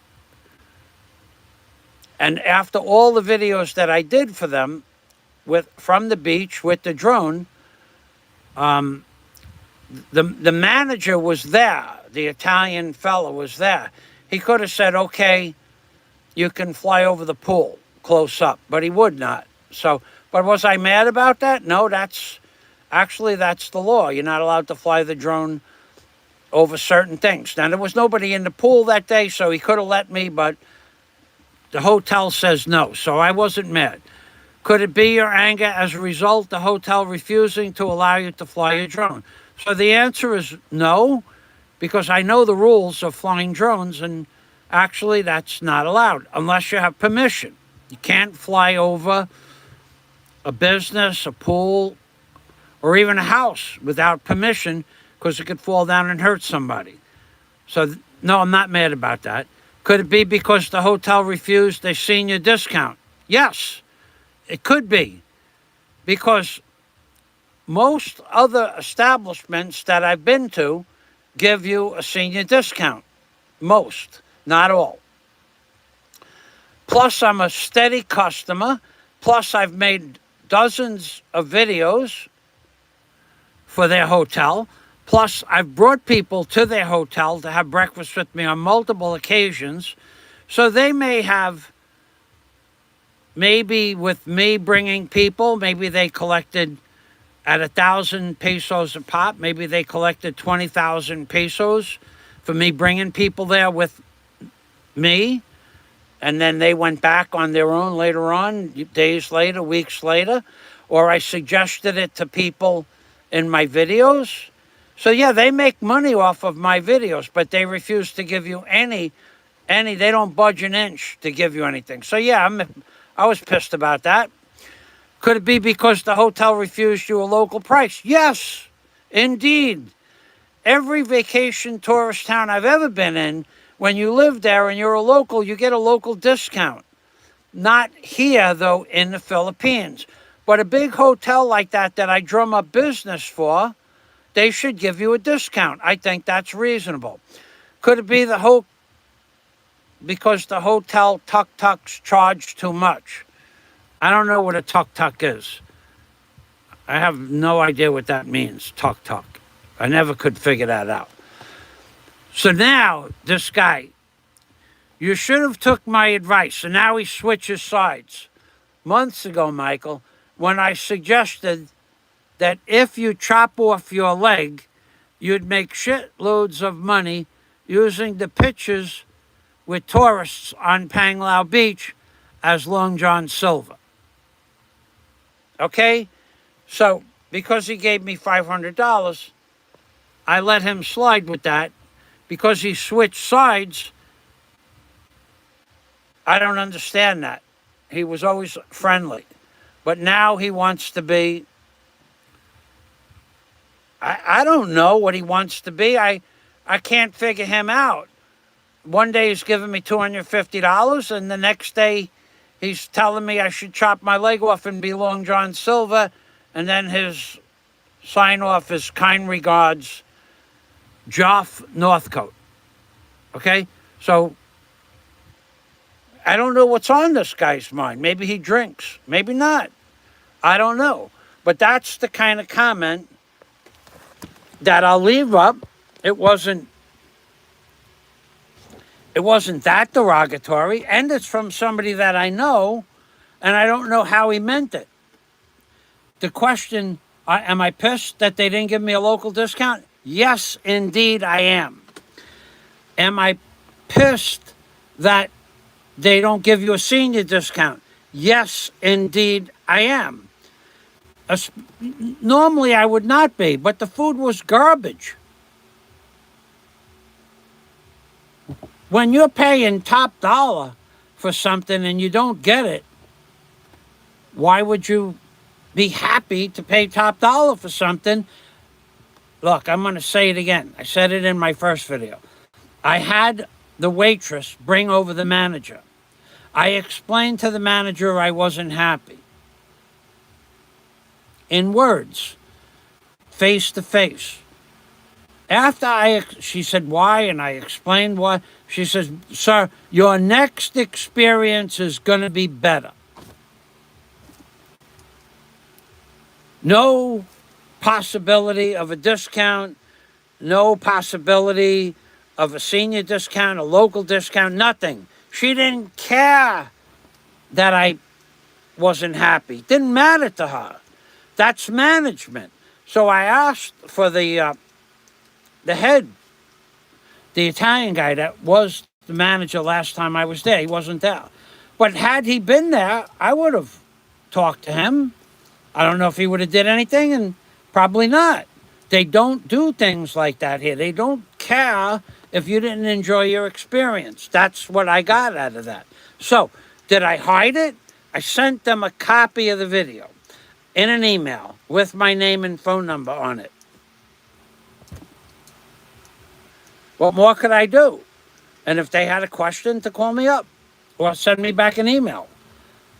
I wasn't happy with the service. I did them a favor by correcting the poor quality service that I got. I had some moron say, this isn't New Jersey. When you put it's a self-serve.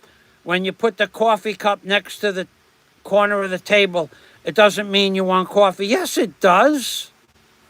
Yes, it does.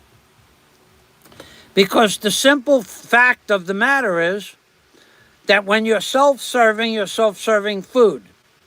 But a coffee cup, there is no access to a coffee pot. There's no coffee dispenser. The only way you could get coffee is from a waiter. So if I put the coffee cup next to the corner of the table, it means I want coffee. If I put the water glass next to the water, to the edge of the table, it means I want water. There's no water dispenser.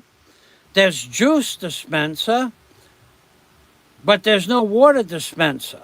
So if I put water glass next to the corner of the table, next to the coffee cup, I want coffee and I want water, and I never got it without asking for water every time. And coffee, I never got. And I let that sit there knowing that I'm going to call the manager of the place over and tell them, look, that coffee cup's been there for 3.5 hours. No one ever filled my coffee cup. What's wrong with the service?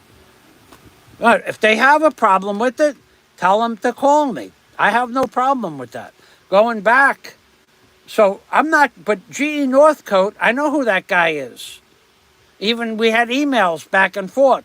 But this other guy saying, this isn't Jersey, the moron doesn't know I'm from New York. It's not Jersey, it's self-service. There's no coffee dispenser. There's no water dispenser. So therefore, there is no self-service for water or coffee. Those are the things the waiter is supposed to supply you. So you don't have to walk 100 feet or more, 100 feet in one direction and 100 feet back to get a cup of coffee or a cup of water. So you people that don't know what you're talking about, blocked or remove the comment at a minimum.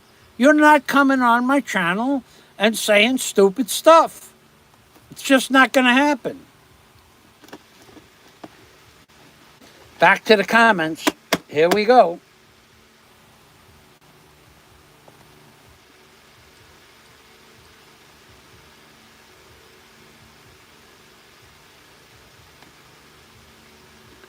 That's true, Philippines and beyond.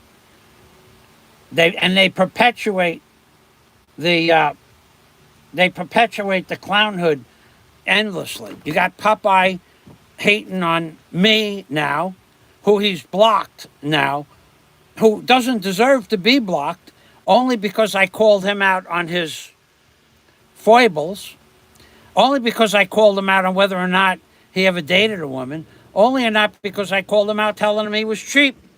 In all the years, Popeye will agree to this, in all the years on YouTube, Popeye has never donated $1 to anybody ever. And he said it, I don't give money, I make Popeye shorts. Okay. But then he talks about other people all the time. But then when you talk about his foibles, he blocks you. I'm blocked on his channel, and I don't care. I have my own channel to have my own free speech on. Oh, and he says he has free speech. He has no free speech. Popeye's not blocked on my channel. Do you see the little coward coming to my channel to defend himself? No, he won't do that. He'll make a Popeye short. He's entitled to do that, but he can't back up anything that I said to be wrong. He's never given anybody $1. He has no hobbies. He's never been with a woman. He's taking sides with a man who eats ice snot, by the way, who he lets manipulate the conversation because he really doesn't want to go in too deep on that guy because he doesn't want to hurt that guy's feelings because that guy is some sort of key in the community. The guy's a degenerate, in my opinion. Both of them are. Popeye has made it clear that his days in the Philippines were all about mongering. So I have no respect for him at all, other than the fact that I don't bother him that much. But being that he wants to block me, and being that he wants to say that Fazio's crazy because he believes in the flat earth, and has to mention it in that video as well. In the beginning, he says, I just have one thing to say. The earth is not flat. So he had to get that off his chest. And I will just say one thing. The earth is flat, you moron, Popeye. 3,500 miles of ocean water that's perfectly flat between San Diego and the Philippines. Flat as flat can be. No curvature of the earth is possible to be seen or experienced when flying down. No declination of flight at all across the ocean in either direction, any of the 4 cardinal directions. Nobody ever tips the plane down after 15 seconds because if the earth wasn't flat, listen very carefully, you morons out there. If the earth had a curvature to it, every 30 seconds of a commercial airliner flying at 500 miles an hour, the plane would have to dip down to follow the curvature of the earth. And you know well that when you're landing, you feel for the first time in 5 hours, the plane tips down for the first time in 5 hours. That means the plane never dipped down or declination of flight or flight level. Never happened for 5 hours, 6 hours, 7 hours. Had the plane been flying, you guys are morons, so you don't know what a tangent is, but had the plane been flying from a tangent from a curved earth, morons, I have to explain everything to you. I really feel that I'm explaining stuff to children. I really mean you have a lack of education. Your education does not allow you to understand what I'm saying, and then you knock me for my brilliance. Here we are. Here's the earth. Big round, a round bologna and cheese that's round. This is a tangent. If you put the pen here, it's a tangent. If you turn the earth around and you put the pen here, it's a tangent. If you put the pen here, it's a tangent. No matter where you put the pen on the circle, it's a tangent. If you were flying straight and level from San Diego and you set your gyros at flight level and you flew for 30 seconds, you'd have to bring, I'm exaggerating, but for 30 seconds you'd be over here, you'd have to bring the plane down. Because in 100 miles, 8 miles a second, 100 miles, 8 miles a minute, excuse me. That's how fast the commercial flight airliner flies. 8 miles a minute, 600 miles an hour. If the plane was flying straight and level, you moron, Popeye, you're an idiot. You're not an idiot savant. You're an idiot. If the plane was flying straight and level, after 30 seconds, you'd have to declination. Otherwise, you'd be flying off into the atmosphere, towards the moon, or the sun, or Venus. So after 30 minutes, Popeye, listen carefully, you moron. After 30 minutes of flying off the tangent of San Diego, the plane would be over here somewhere. This would be space at 100,000 feet, 20 miles. You'd be in space in 30 minutes. In 1 hour, you'd be in orbit around the Earth, if the Earth was round. Because you would fly not following the curvature of the Earth. You'd be flying straight off the Earth into the atmosphere, into the stratosphere, into space. In 1 hour, you'd be 125 miles in orbit in 1 hour, flying straight and level, if the Earth was curved.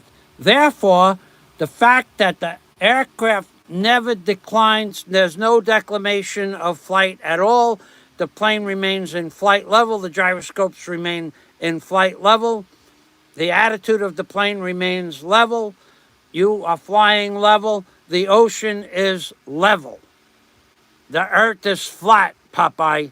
Get it through your tiny little head that you were too silly or too ignorant to get an education even on something simple like navigation while you were in the service on a ship, that you were not smart enough to get an education about something as simple as navigation, that you were not friends with enough people to talk to somebody that ran gyros or that piloted the ship. They know the Earth is flat.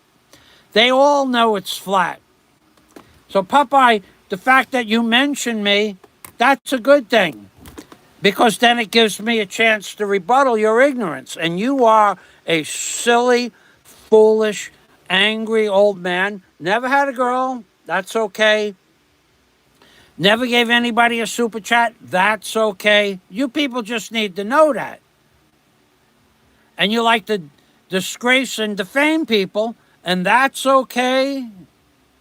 But as soon as, and you talk about free speech, and that's okay. But as soon as somebody comes on your channel and goes against anything that you say, you block them. That's not free speech. And the other idiot, the Necromanga, he's got everybody blocked. Nobody can comment on his page. Maybe because he has children. And that's okay. That's probably a good thing. But the Necromanga, he doesn't believe in free speech because he was on Popeye's channel and I was leaving comments from my Hoodwinked and from my Alpha Male channel, and no video, no comments were going through. Couldn't even see them on my screen. So don't tell me I'm not blocked.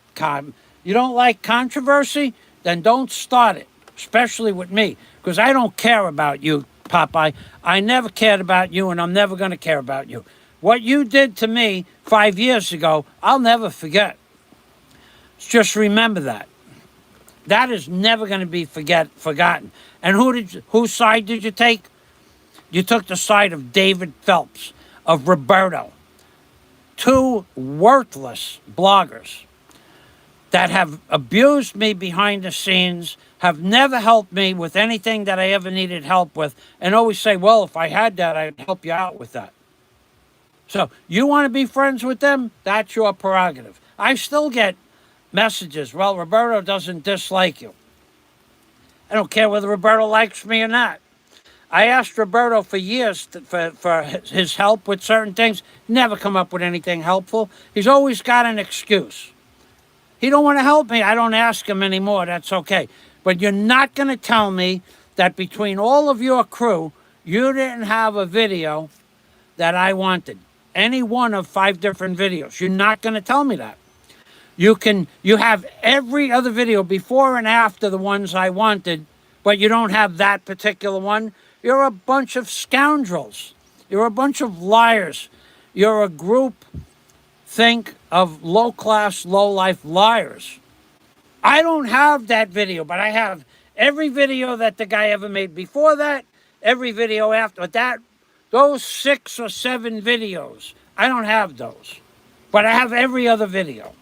Popeye's using clips from before anything I ever asked for. He is, I would bet, and I'm being serious, I'd bet big money that Popeye has recorded every video from everybody at all times. He just doesn't say it because he's coming up with clips that nobody should have. Stuff from 5, 6 years ago. He's coming up with stuff that nobody recorded back then. So he's a liar as well. Could somebody in the genre have given me the videos I requested? And it wasn't even about a lawsuit in the Philippines. It was about something completely altogether different. And nobody had it. But they have videos from that guy. They have videos from before that time, after that time, but just not the ones I asked for. You people are a bunch of liars. You're a bunch of backstabbing liars. It's almost as if you should have been a politician, all of you. And for the 10-face guy, he's a master manipulator. And you could exchange that word for some other word in the thesaurus. He's a liar. He's a manipulator. He's a con artist. Super chat. That looks like Jim Alva's face. Oh my God. Hold on, Jim. I got to get a pot. Let me get to the comments. Philippines and beyond. Yards, are you in Big Ego's harem? That's a little. Yeah, you know what? That's actually a valid question, Jerry. Have at it. Mr. Mucus is one guy that I have never been impressed. Oh, now Bill and I have talked about. Bill and I have had that guy Bill that you're looking at on the screen. He used to abuse me every day, but it was kind of like not over the top abuse. But before that, he was my friend. And then one day he said to me, he wanted to talk to me on Messenger. We talked for probably 3 hours that day. He is such a cool dude, man. I won't give up what he's done, what he is, what he's been, what he has, where he lives. But he is such a cool dude. When we do talk, we talk for hours. And he's a really cool dude. So, but the thing is, with Mr. with the necromonger, he agrees. He never liked that guy. Scott never liked that guy. Never. Even when I decided years ago, when he was 5 years ago, when I decided to talk to him and I let him on my Patreon account and all of that, he never liked the guy. Never did he like him. He said hello, because that's part of being on YouTube, the culture of YouTube. But even the necromonger, he's such a manipulator. Hello, Yards. Hello, Barry. Hello, Frank. Hello, John. Hello, Joe. Hello. What everybody has to say hello to, like he's some sort of glad handing at a political event. He's a snake. He's a snake charmer. That guy, the necromonger, Pink Floyd made a song. And they put lyrics to the song. And the lyrics of the song is, you have to be. Wow. Okay, I'm gonna get the song, because this should be the necromonger's opening on his stream. He should use this song. Let's go here. Oh man, hold on a second. Wow, what the heck is that about? The necromonger. Let's say Pink Floyd. You have to be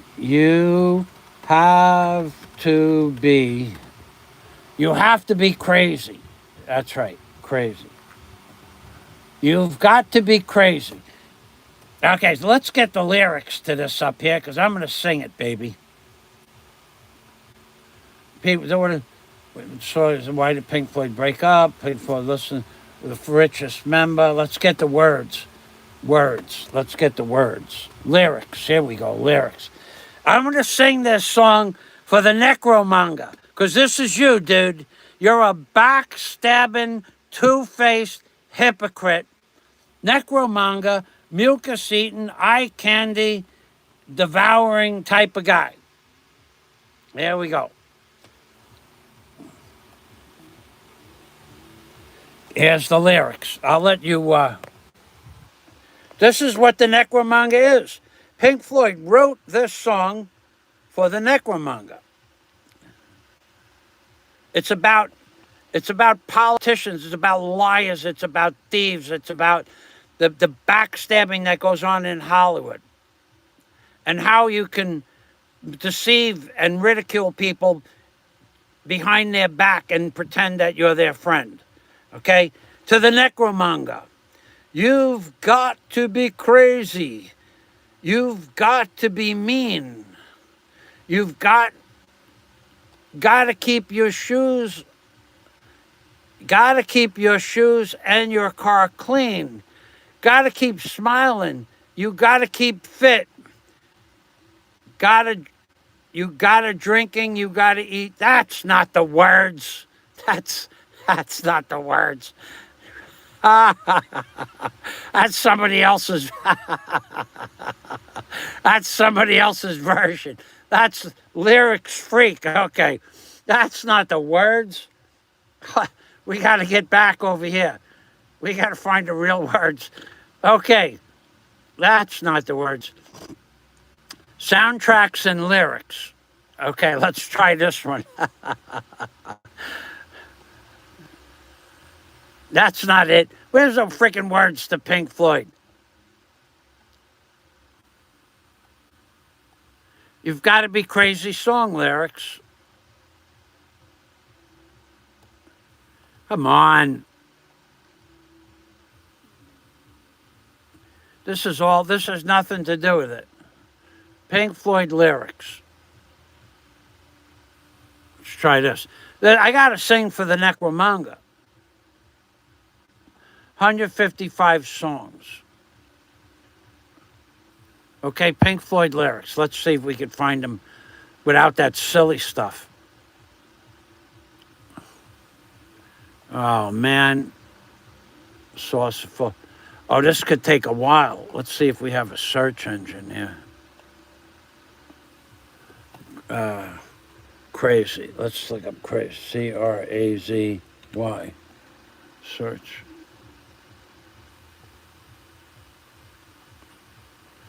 Oh, man.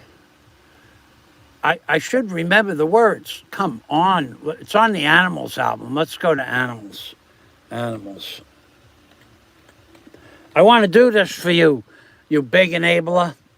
You freaking fraud. Animals. Animal lyrics.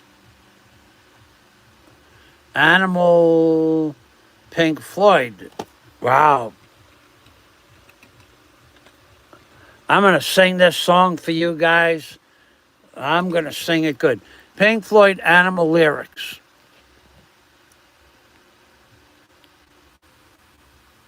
There we go. Here we go, baby. Here we go. This is the big enabler. This is it.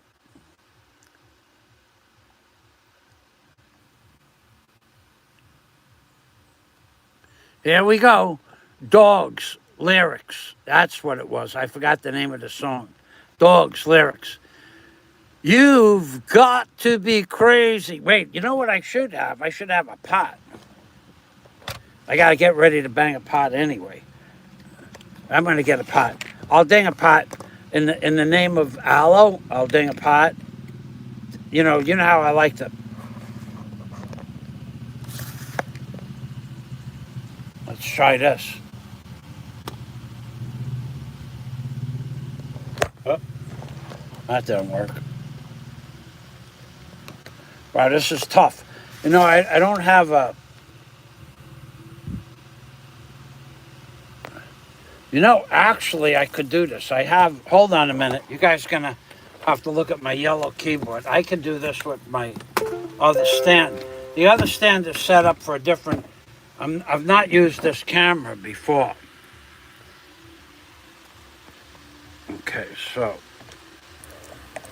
No, can't go that way. And I can't go that way. Nah, it ain't gonna work. Dang.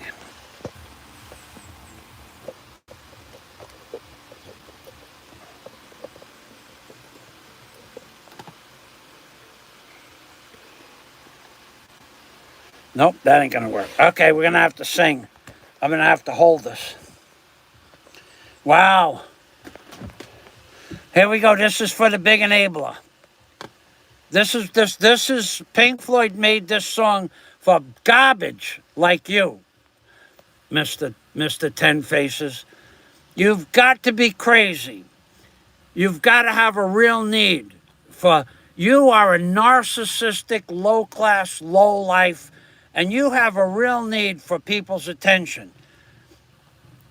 You've got to sleep on your toes. In other words, you can never let your guard down because of the type of person you are, that you've screwed so many people in life verbally, that you can never let your guard down. And when you're on the street, you've got to be able to pick out the easy meat with your eyes closed. That's you when you're doing your sales. That's you on YouTube, big enabler. You've got to be able to pick out the easy meat. You came after me, not thinking I would go back after you. In fact, you threatened me. You said, and you better not talk about this live stream, Fazio, or I'm going to release all your secrets. That was a threat, you piece of garbage. Now, and then moving in silently downwind and out, whoa, and then moving in silently downwind and out of sight. You've got to strike when the moment is right without thinking.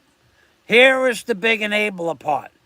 And after a while, you can work on points for style, like the club tie, the firm handshake, a certain look in your eye, an easy smile. You've got to be trusted by the people that you lie to, so that when they turn their backs on you, you'll get the chance to put the knife in. You've got to keep one eye looking over your shoulder. You know it's going to get harder and harder as you get older. And in the end, you'll pack up and fly down south, hide your head in the sand, just another sad old man all alone and dying of cancer. But this, right here, you've got to work on points for style. You've got to talk smooth. The smooth talkers on YouTube, the big enabler, the giant scam man who needs everybody's friendship, who pays for their friendship and pays dearly. Kevin, thousands and tens of thousands to Kevin. Chi, hundreds of dollars every month for 5 years. All those people you've given money, and now you're trying to get Shah on the take as well, because you're a low class, subhuman, in my opinion. So let's get back to the comments. This is the one. After a while, you can work on points for style, like the club tie and the firm handshake. That's the big enabler. That's Mr. Ten Faces. That's the necromanga. A certain look in your eye and an easy smile. You've got to be trusted by the people that you lie to. That's you, buddy. Don't think that for a moment that I didn't nail you years ago. And that's why you tried to destroy my reputation years ago, using Warren as a launching pad, and then Kevin, and now Popeye. It ain't gonna happen, dude. There's nobody on YouTube that's ever gonna say Fazio's a liar, except Chubba Wubba, because I said to him I've never been convicted of a crime. So he's gonna come back and try to prove it, and he's gonna look like an idiot, because I've never been convicted of a crime. Therefore, I'm not a criminal, as he calls me. But let me get back to the live stream comments.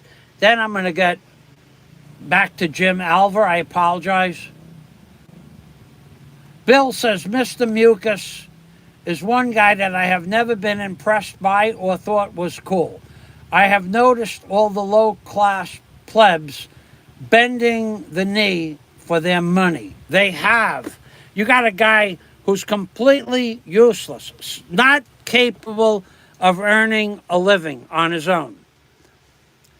Big Kevin. Okay? He's not capable of earning a living. So he has to destroy other people's reputation, mock people, and allow other people to do so on his channel. He makes a lot of money doing it because there's a lot of sick people out there. And who's the sickest of them all? The enabler.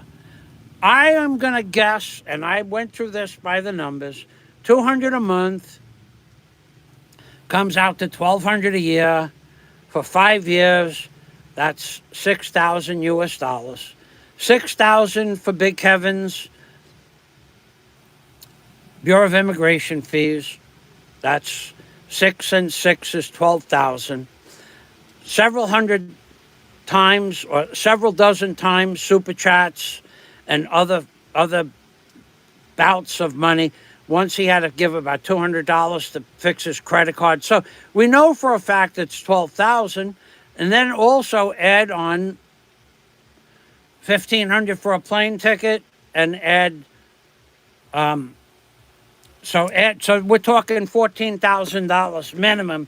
He's giving Kevin, and Kevin is a useless blogger. His entire life is about hate and letting other people hate on his channel. So you can't tell me that Kevin deserves it, other than the fact that you're giving money to a man that just tries to destroy other people's reputations and allows other people to lie about their girlfriends, other people's wives, other people's lifestyle, because you're a lowlife necromonger, you piece of work you are. Oh boy, you have no idea how I feel about you, but you might one day when I get to your 3-hour dissertation.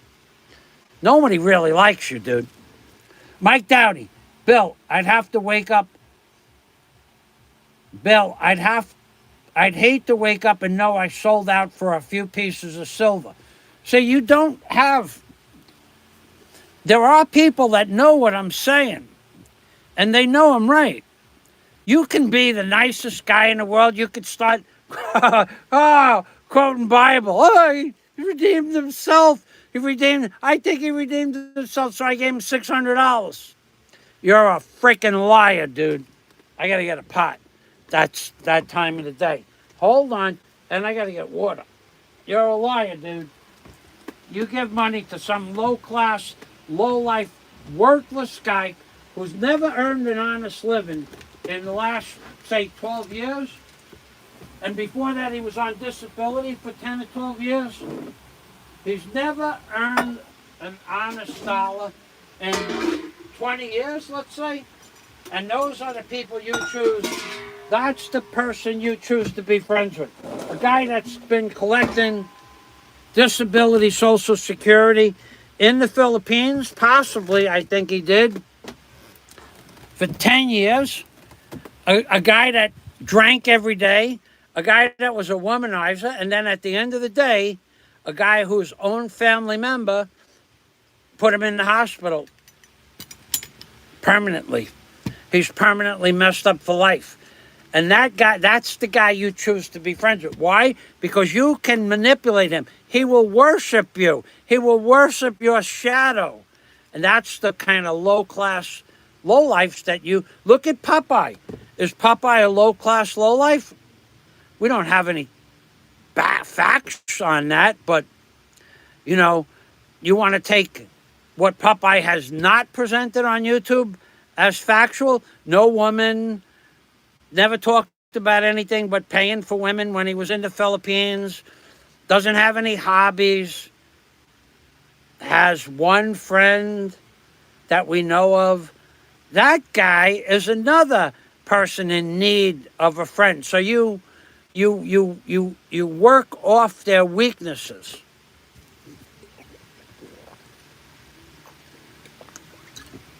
And that's what Pink Floyd was talking about. You've got to be able to pick out the easy meat with your eyes closed. Kevin, Popeye, in this case, the man in jail. Those are people that need you and look at you as a possible future meal ticket. You know it, I know it, they know it, everybody knows it, but they are, as Mike Dowdy said, willing to sell their soul for a few pieces of silver. So whatever notoriety or fame that you think you have, it's only because people want your money. Me, I told you to take a walk, dude. I blocked you from giving me any money on my Patreon account. I sent you a mail. I want to have nothing to do with you.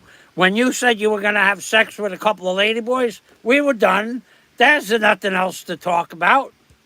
And when you took Warren's side, that was all around the same time. We were done. We were done. You allowed Warren to lie about me. We were done. You knew it was a lie, yet it suited your need to feed your ego. Just wait till I get to that 3-hour stream. It's coming. And if you talk about me on, you broke your promise, you freaking liar that you are. You said, I'm going to tell you right now, Fazio, it's in the stream. I got it recorded. If you don't talk about me, I won't talk about you. And 3, 4, 5 days, a week later, you were talking about me on Kevin's stream. You broke your word. You either you're on medication, you need to be on medication, or you need more or less medication. There's no way you're going to make me believe you're not on medication. There's just no way. I don't care what you say. You lied about not giving money recently to Barry when it was just the day before. You lied about me being a liar and woke and a cancel culture type of guy. You lied about so many things, and people catch you in those lies. Dude, you are the person. You need more redemption than the man in jail. Because you've probably screwed more people. And you certainly, somebody said to me yesterday, and this is all you, Necromanga, this is all you. It's all about you. Lewis said this to me, and he don't care that I said it. Lewis said to me, was it Lewis?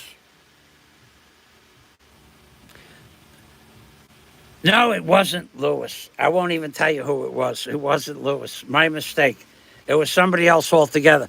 Somebody, when you were quoting Bible quotes, you sanctimonious hypocrite, lying liar. So you were quoting, and the fella that said to me, he goes, tell him, thou shalt not covet thy neighbor's wife, which is the 10th commandment.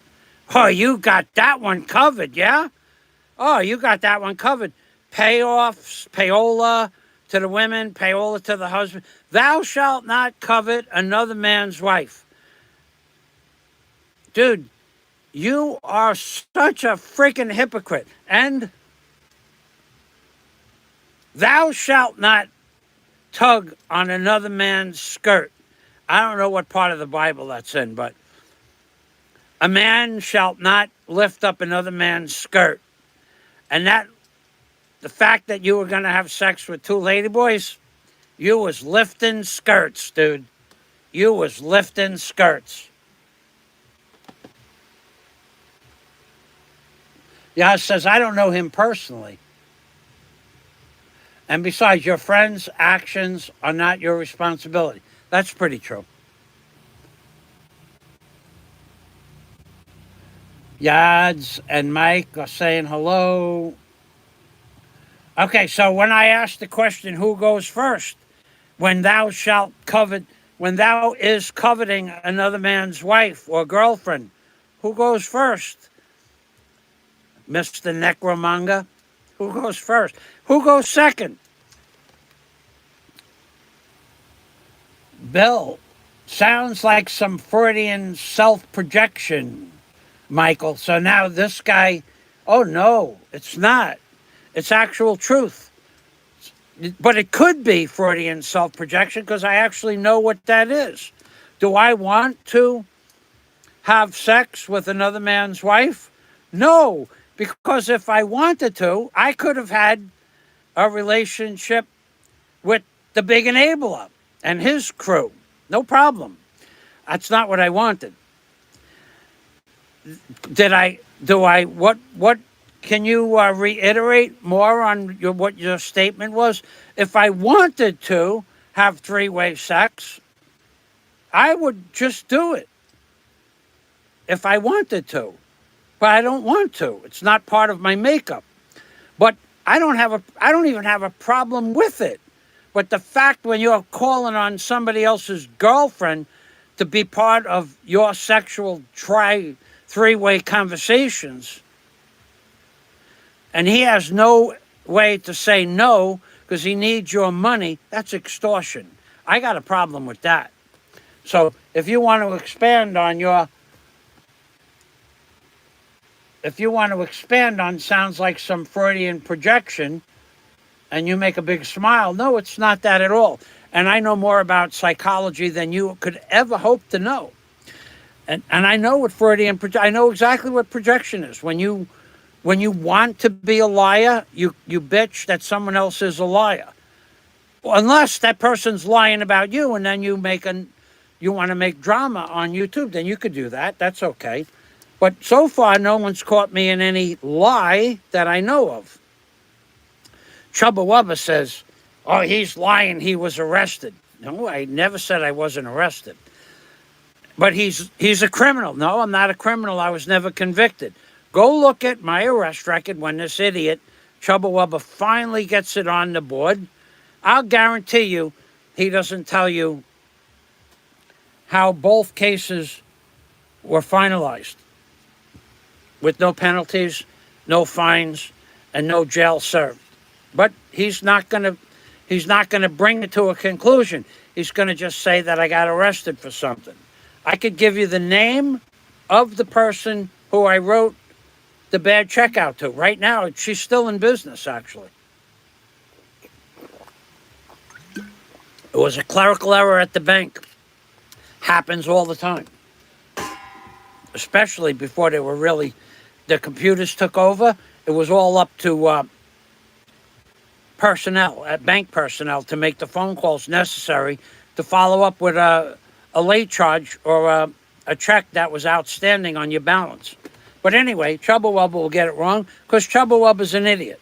But if you want to expound on the Freudian self-projection, if you think you're smart enough to follow through, warrior without a master, please be my guest. We can have a conversation.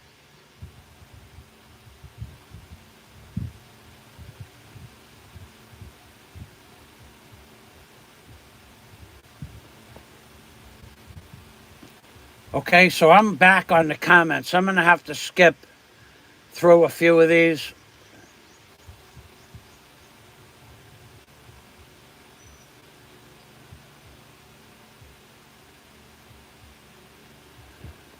Dumagetti is a fellow, Janet, I'll save you a lot of time and money. Dumagetti is a slum from one end to the other. There's nothing in Dumagetti, in all of Dumagetti, and I spent a week there. There was nothing there that I would ever consider going back to. Okay, going down, we have Super Chat. Here we go. Jim Alver. Jim Alver, he's the one that I thank today.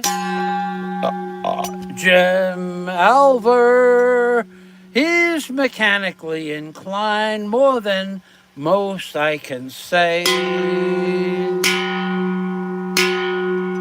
Jim Alver, we thank you. Salamat. Thank you. Thank you. Thank you very much, Jim Alver. So Jim Alver Jim Alver is a man that knows about instruments. Instruments that measure distance and elevations. More specifically, when you have in construction, you have like a laser level. But before there was a laser level, there was WIS, WIS, W-I-S-S. WIS had an instrument you would look through, and you'd get an elevation. Those instruments in the 60s were $10,000. That instrument is $10,000, the ones that Jim and I talked about. And now you couldn't get, you would be lucky to get $200 for the instrument now, even though it still works, even though it's in the original fiberglass bullet container, metal case, enamel metal case that it's in. So Jim and I had some long conversations about construction. So I thank you very much, Jim. Salamat. And some of that, of course, is going to go to Daisy. So you should know that. And I spoke with Daisy last night, and she didn't say to say hello to anybody because she really doesn't care about YouTube. But Daisy and I keep in touch pretty much on a regular basis for those of you who are interested. And I still help her out on occasion. So as there are people here that have seen the receipts that I sent to Daisy last month. So there's no question about that. So moving on, thank you very much, Jim. Salamat. Thank you.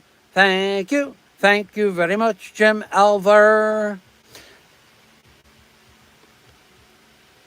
Big up from Philip Janik.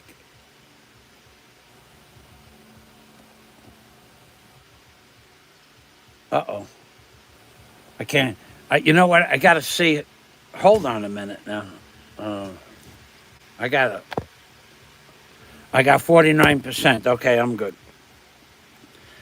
This is a completely different phone. I have an iPhone going on 8 months, and I've never used it for anything but the drone until today. In fact, boy, am I illiterate. My $1,300, which isn't worth $200 anymore.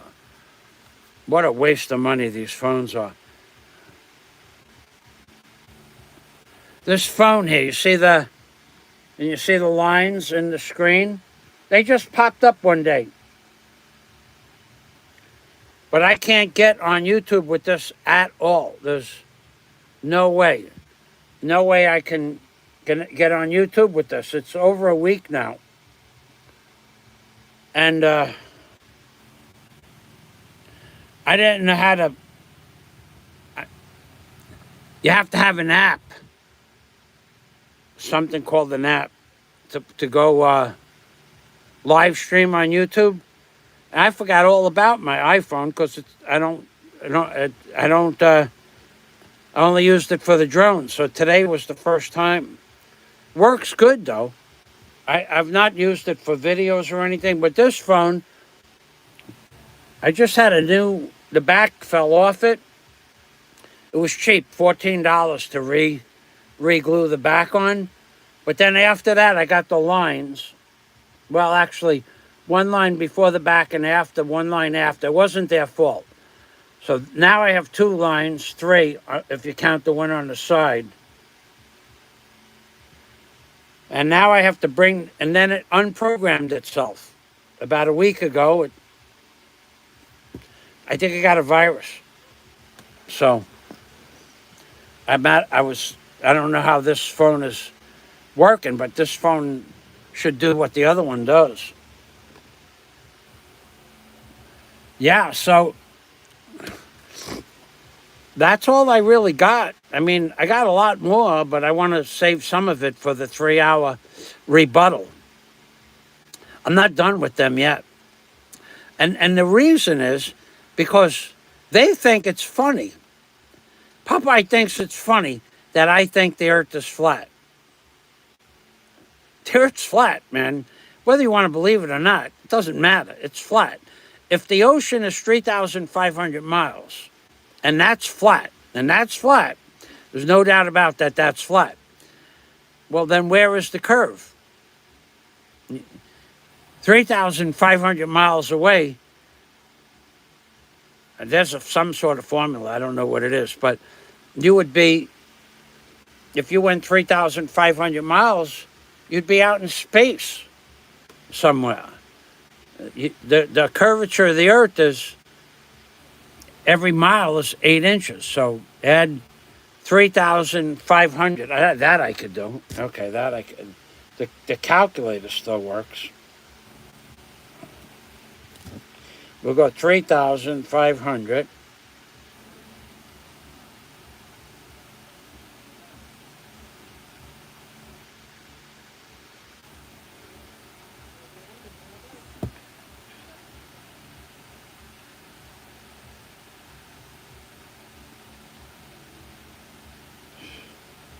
You'd be like, well, you'd be off the earth if you went 3,500 miles, but you would be 2,600 miles above the earth if you just went straight on a tangent off for 3,500 miles.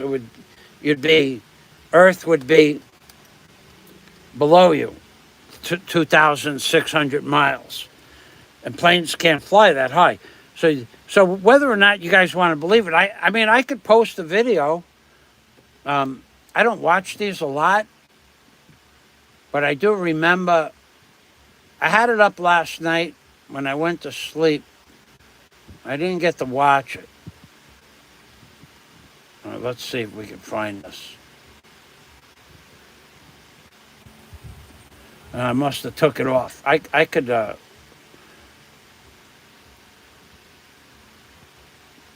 Yeah. See, and that was actually this one I was watching. You know how I could find it? I know how to find it. There's all pictures.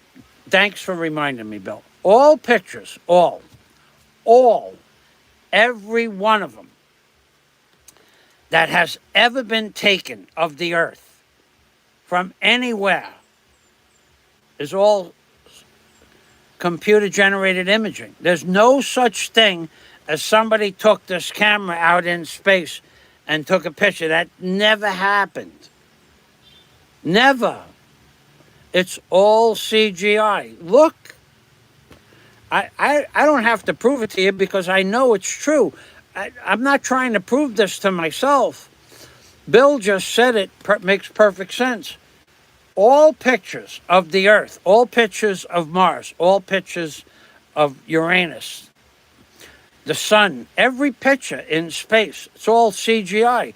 There is not even one picture of a planet or a solar system or a galaxy or a moon. Nothing. It's all CGI. You could take a picture of the moon with that 900 camera. That's a picture you could take.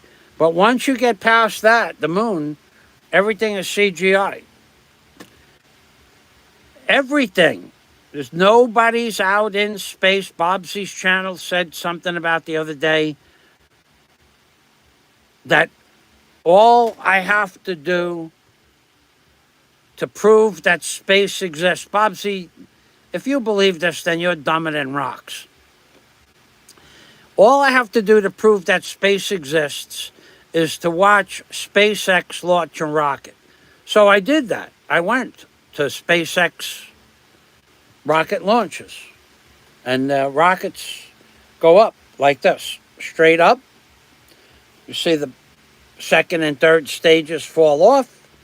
The rocket goes up into what looks like, into what's the stratosphere, 100 miles up. And then the rocket comes back down and lands. No video for SpaceX of the rocket flying through space, in space, 200 miles from Earth. No videos of that.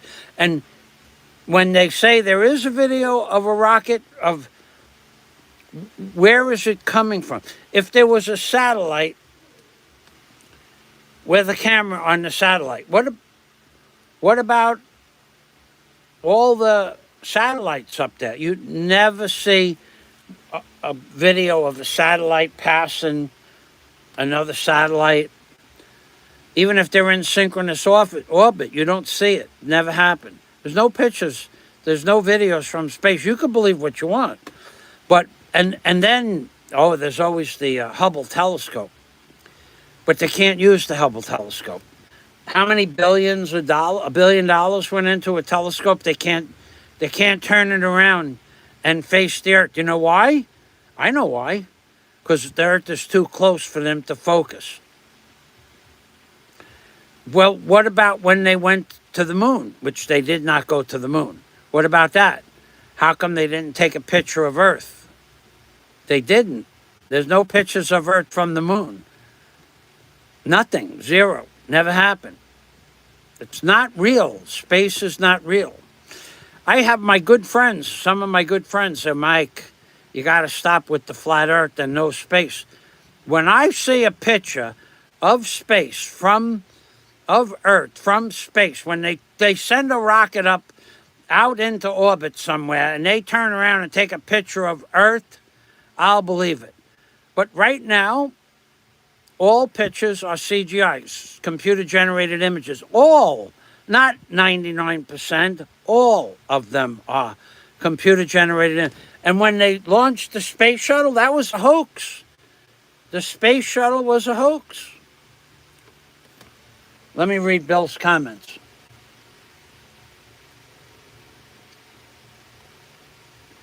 The real picture, says Bill, without a fisheye lens, shows there's no curvature of the Earth.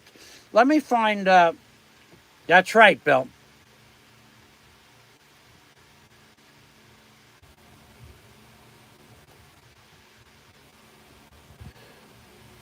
Well, he was not in the Marines, he was in the Navy, Miko.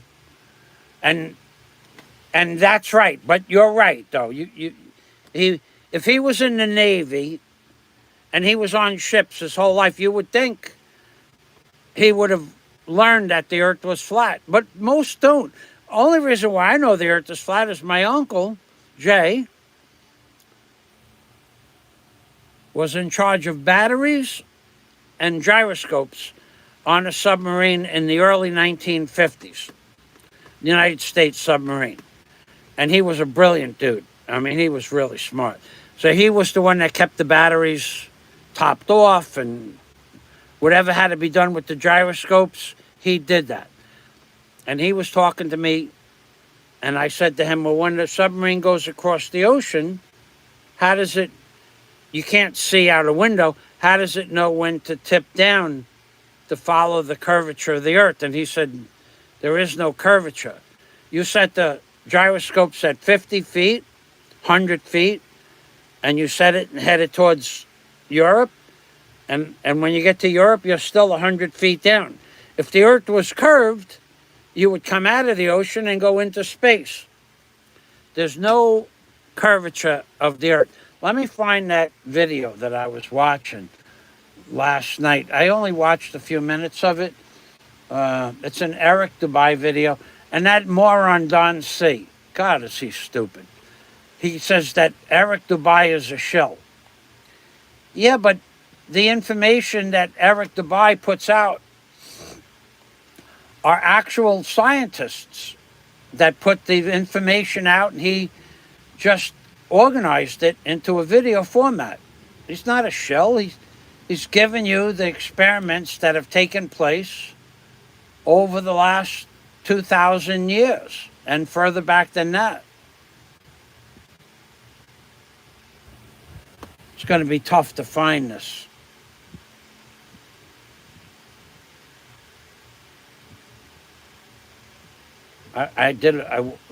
When you're looking at your history, I could look up Eric Dubai, but I don't remember the name of the video.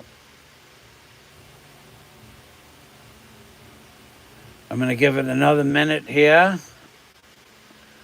Mike Colosus, okay, that's about where I was last night. Did you know that the Burj Khalifa, a $1 billion building in Dubai, they would prefer you don't use the bathroom because they didn't put a proper sewage system in? They tell you to go down to the ground floor to use the bathroom. That was just some stupid fact I learned last night. Let's get Eric Dubai. I don't even remember. I wonder if I could do it like this. ERIC I see. I bet you I can.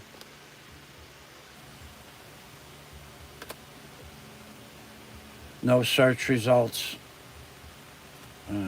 Earth.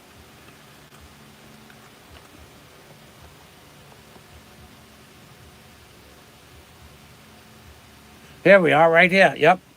In the browsing history, there's a search box. Level flat Earth. I was watching it. I guess that was early this morning and last night. Okay. All right, let's go here. These are all scientific experiments that have been done by real scientists all over the world. And everybody is in 100% agreement that the Earth is flat. But Don C., he knows better. Don C. has to get his nose in every nook and cranny on the internet. He's another very lonely man.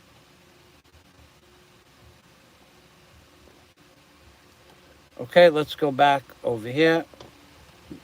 This video here, this is only 1 hour long, but it's another video that if you follow through with the experiments, you're going to see that the Earth is flat, non-rotating, and stationary. And every pilot training handbook, NASA says the Earth is non-rotating, stationary, and flat.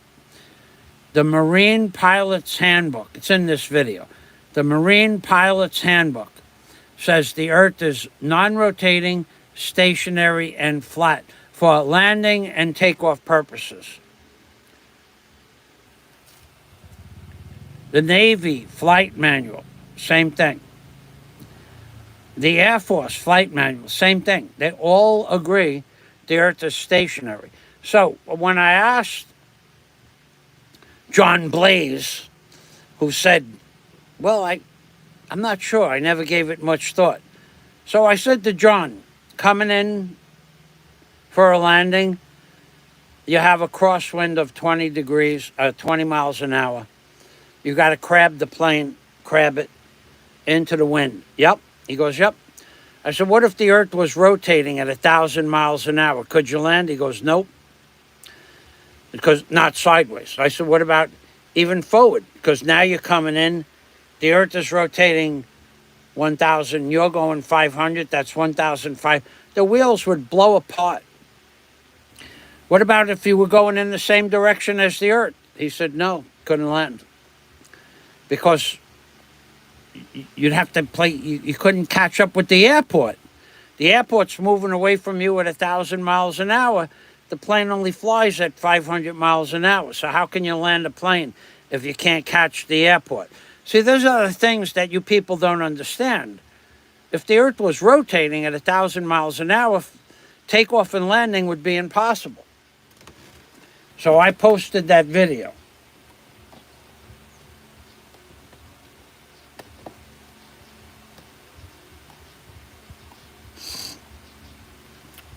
And Popeye was just another drunk sailor on a ship, no matter what his rank was. I believe his rank was whatever it was. That's cool. I mean, he served his time there, but he was never, he's a follower. If he was a real, really into 20 years in the Navy, you go back to school and you become much more. You go move up the ranks, but he was comfortable with whatever he was, which most people could achieve within 10 or 12 years. From what I understand, I could be wrong. I don't know much about that. But not the point. The point is he sailed across flat, level oceans for 20 years and never gave it any thought. That's non-critical thinking at its worst.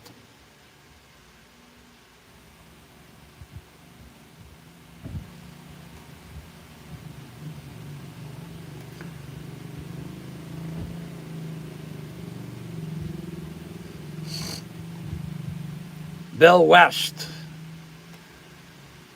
Bill West, I know who you are. You can stay. Just be good. Okay? Thanks, Bill West. So yeah, he saw the curve. Yeah, because the windows are curved. Bill West, very famous man on another channel. So yeah, the curvature is only in this video. I gave you the link for. In that video, they talk about the curvature of the Earth not being able to be seen from any height, any real height. I mean, it's not hard to, when you really, if you know what I'm talking about, that's the uneducated people of this world. You don't understand what declination is. You don't understand the calculation that the plane would have to dip down. Every few seconds, the plane would have to dip down to follow the curvature of the Earth. It doesn't do any of that stuff across the ocean or across land. It doesn't matter. You could be flying from New York to California. First thing the plane does is it goes up to 33,000 feet, 35,000 feet, wherever they want it at. It flies straight and level, flight level. They set the gyros at level at the before they take off, and that's where the plane goes. Flies straight to California level. Never goes up, never goes down, unless there's a storm or wind or something, rain. But other than that, the plane flies straight and level. It never deters from the original flight level. Therefore, there is no curve. Again, if you were flying to California and you don't have a declination every 30 seconds or so, you're going to be up in space. In a half an hour, you're going to be 135 miles above the Earth. Because in a half an hour,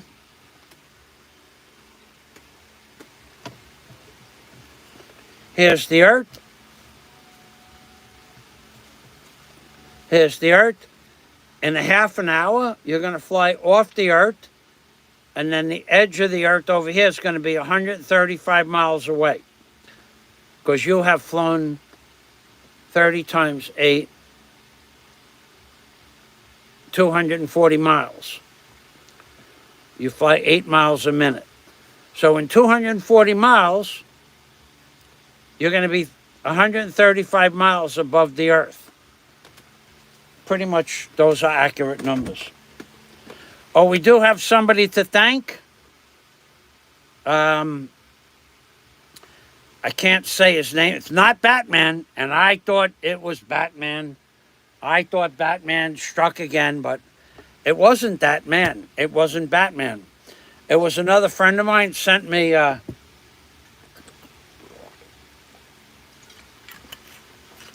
pair of sneakers. Keen. I'll take a look here.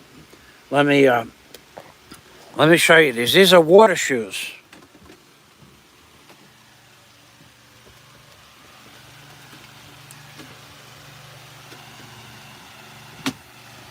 I have the box here somewhere.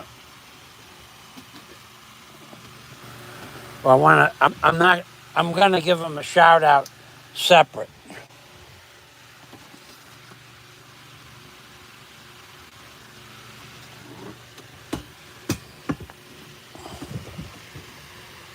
KeenFootwear.com. And these came in the mail yesterday, and I thought they were my boots that I paid $150 for going on 2.5 months, but they're not. They're these cool water shoes that are open in the back.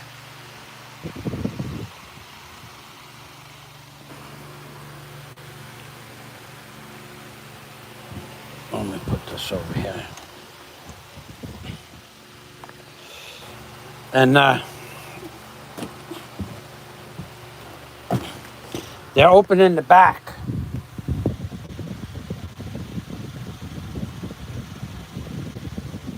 And the sides, where you could go in the ocean and they float. And they also, well, if you get sand in your shoe and You get sand in your shoe when you're walking on the beach. When I'm doing my drone videos, I do get sand in my shoe.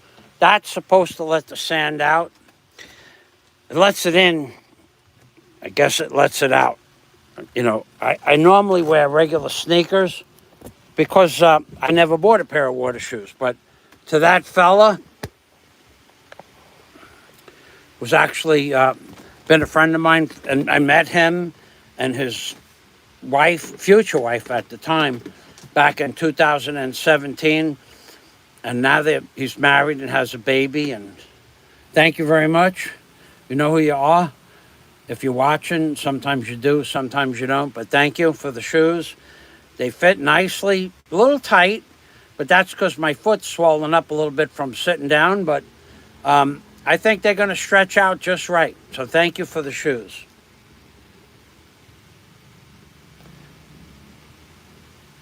Bill West. All right, so Bill West, I think, is being serious. So let's go back to Bill West.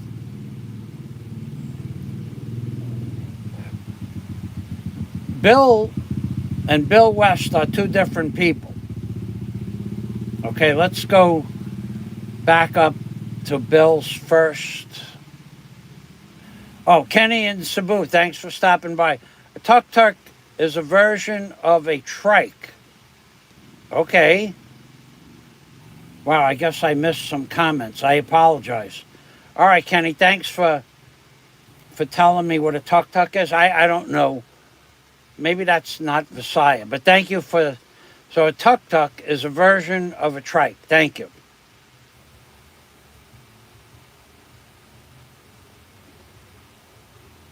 Boy, I did miss a lot of comments. Oh, man, this thing skipped down.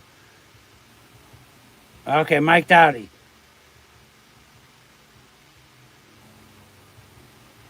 When you flip your cup downward, it means you don't want coffee or water. That's common knowledge. But when you put it up, it means you want that. You know what happens to these Navy guys when they cross the equator?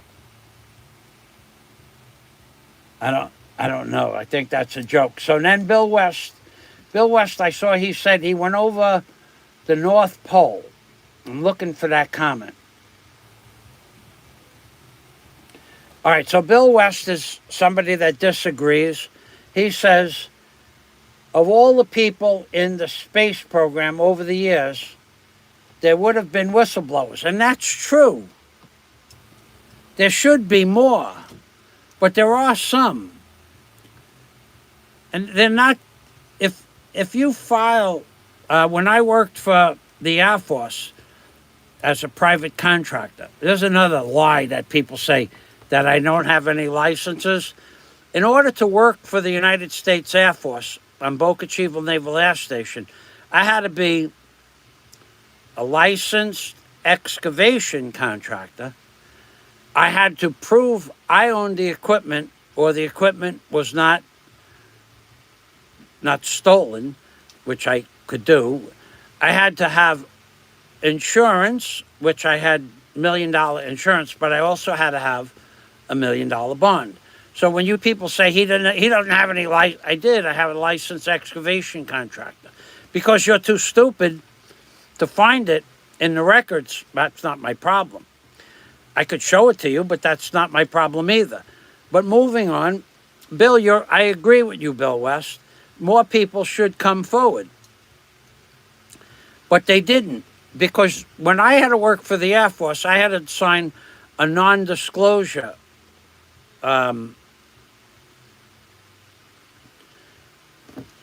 statement because I worked on the radar tower of the United States Air Force, Boca Chica Naval Air Force Station. So without signing, and they did a full background check on me. So without signing a full disclosure that I would not, I wouldn't take video and I would not record what I see on the base, especially that not only did I work at the radar station, but I worked in the computer room for all of the Boca Chica Naval Air Force. And then I assisted the men with the installation of stuff that was in the radar tower itself. There were the crew I worked with, they specialized in fixing, building, repairing radar stations. So when I wasn't doing excavation for their ground wires, they would say, "Can you help us out?" I don't know, move a box. Really, that's all I kind of did. Help us move this crate, or unpack this crate for us while we. And they'd put their harnesses on and they'd hang from up on top of the tower, and they had to go to school for that. I didn't do that, but. So you sign a non-disclosure order that you want under penalty of the law. So those people sign those non-disclosure orders, and maybe they can lose their pension. Maybe it's just not important to them. Maybe they don't know. Maybe they kept it a secret from people that work for NASA the same way they kept it a secret to Popeye. Maybe they just don't care. But it's probably the most important thing in the world to know that the Earth is flat.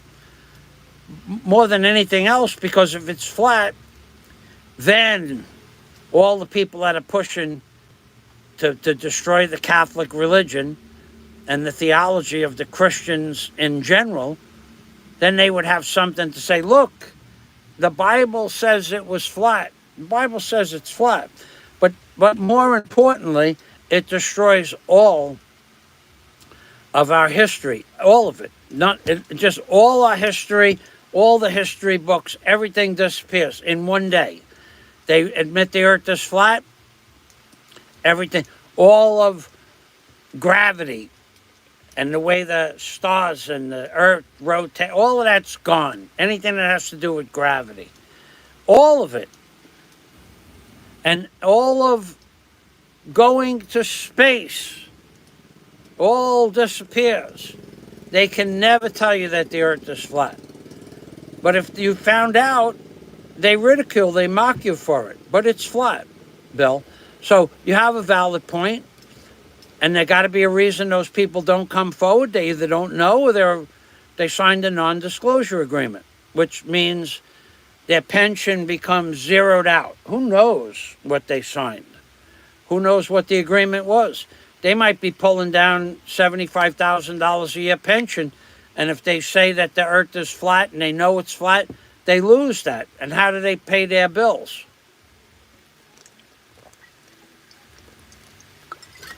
So Bill West, that's Bill West. Bill, he knows. Bill says, I flew over the North Pole once. I could see the curvature out the window. Yes. That's because of the curved glass, no other reason. Now, Felix Baumgarten, who somebody mentions in a minute, come on with this crappy YouTube. Bill says planes aren't allowed to fly over the North Pole. They're not.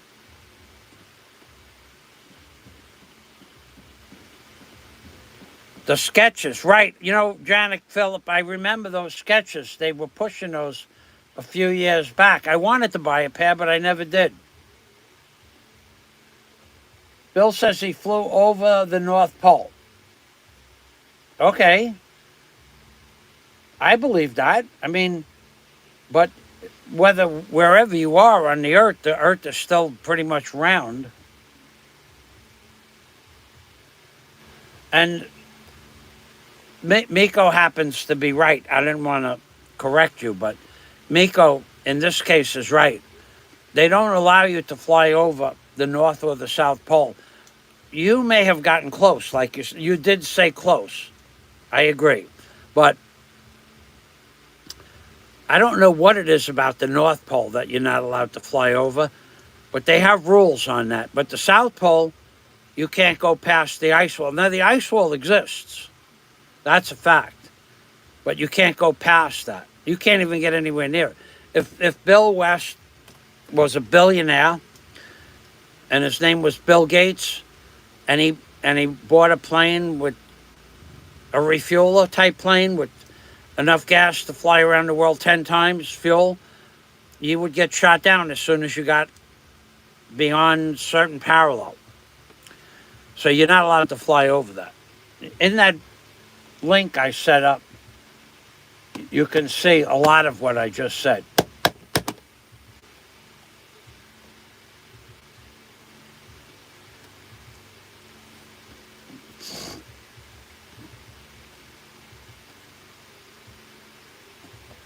I don't know about the North Pole, Bill. I'll take your word for it. But the South Pole is something different altogether. And I don't know. I don't devote my life to this stuff. I just believe it's flat.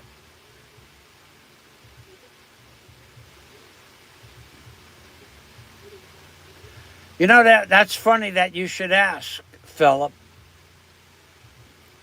Bill West is a new subscriber. Thanks for stopping by. Thank you, Bill, for being a. You know, aside from the crazy stuff that I do, I have a lot of cool videos of, well, I mean, the drone videos of the beach where I live. I'm sitting here, I'm looking at that beach right now. That's how I can see the beach where I did the drone video, 100 feet away from where I flew from. But yeah, the Philip Janik, is the moon flat too? In that video I was watching last night for the first time from Eric Dubai, I don't watch his stuff. I'm not an Eric Dubai freak. But I believe that the experiments that he presented in the video called 200 Proofs the Earth is Not a Spinning Ball, I believe in the experiments proving that the Earth is flat. But I don't watch Eric Dubai videos every day. The first time I watched one was last night. Maybe a month ago I watched one. But it's not Eric Dubai that makes the words. He takes an experiment from somebody named Bill West. Bill West did an experiment, and his experiment proves that the Earth is flat. And he takes an experiment from Plato, and Plato proves that the Earth is flat. Eric Dubai just put all that information in one book. He did not make the information up. He's not some kind of, he's not a scientist. He just organized the information to where it makes sense. And, you can go through the information progressively and see how many hundreds of people, thousands of people have done the experiments that proves the Earth is flat. And that one that I just posted, Philip Janik, they talked about the moon in that at some point. It was a black fella, and he was talking about the moon. And I was half asleep, and I heard it. I remember his voice. I was sitting here, and then I laid down and went to sleep. So they did talk about the moon in that video, but I don't know what they said.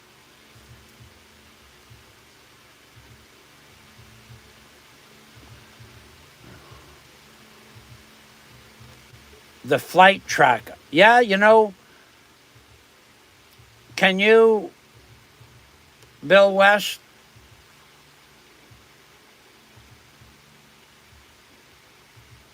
Well, Bill talks to Bill West.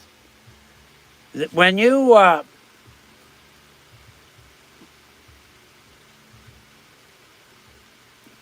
watch that video that I posted, if you watch it, all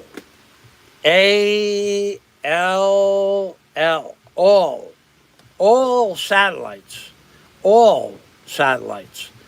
this is true now, all satellites are launched and they hang on balloons. BALLOONS, balloons. All of them. Somebody said that the military has satellites in space. I doubt it. I mean, they might fly around the Earth for a while, but they run out of fuel really fast. But the balloons, they can stay up there for years. And that was something else that I saw. In fact, a dirigible that was tied down to the Boca Chica Naval Air Force Station west, east, south. And it was on a cable. And that balloon stayed up. Whoa, what do we got going on here? That balloon stayed up for months at a time. Hold on a minute.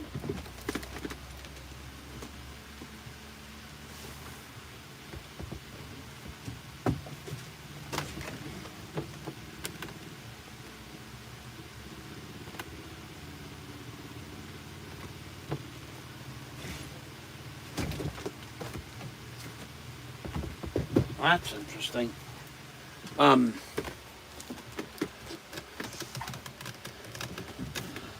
I was a different kind of truck. I've never seen one of those trucks down here before.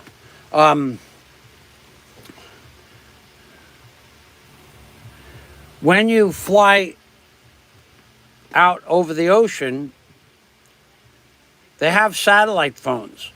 You can, that's what is being tracked on the video cameras on the back of the seats, on the screens. They have tracking across the ocean, but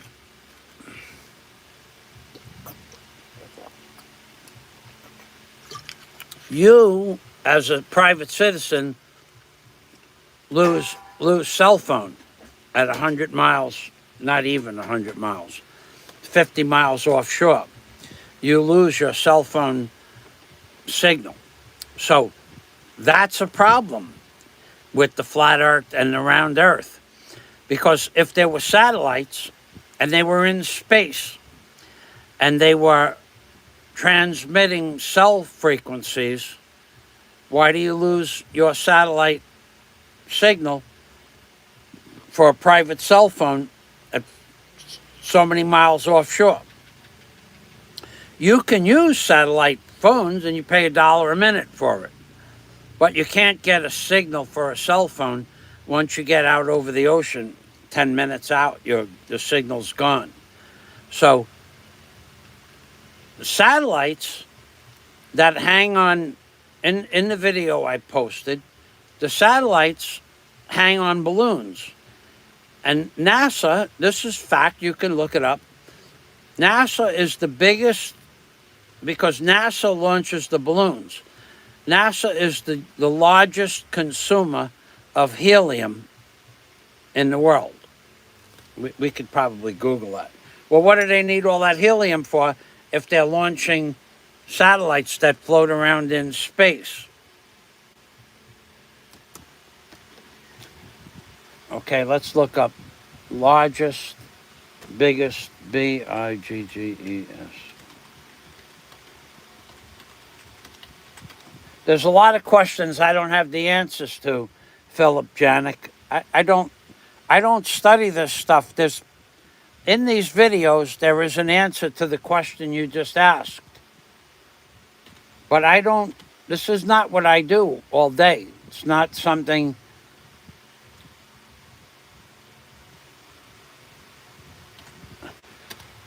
Biggest consumer.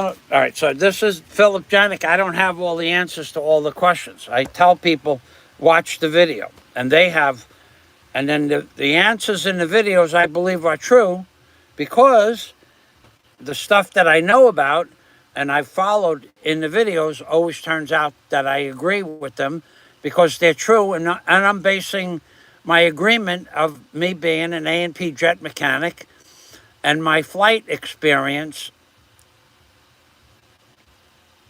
So let's look this up.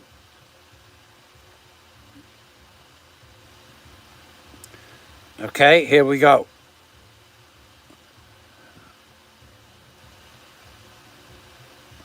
What is the first largest consumer of helium? Where are we here? What is the first largest consumer of helium? All right, satellites are attached to helium balloons and NASA is the largest consumer of helium on Earth. Why is that? Because they put the satellites up in space. I'll show it to you in the video.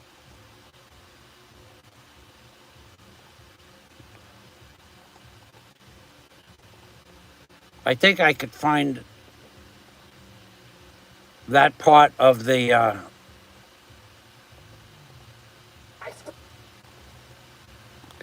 I don't remember where it was. I'm going to have to open this up.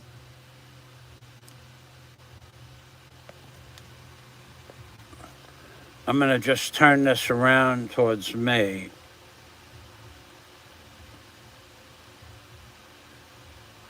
There was a segment in here about helium balloons.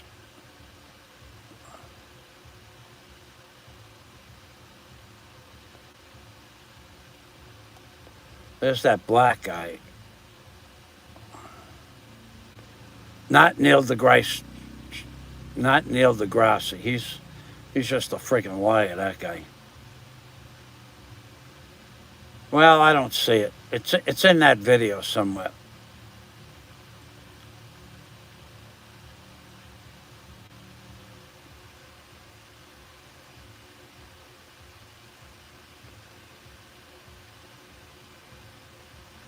I don't want to play the video because YouTube will give me a copyright takedown. Maybe not, but I'm not even going to chance it. Here we go, right here. Here we go. Yep, okay. It's at the 48-minute mark. Let me just play this.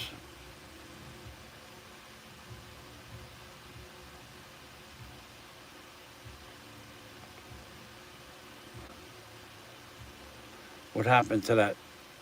I said 48, right? I did. Okay, here we go. How it got there, I don't know.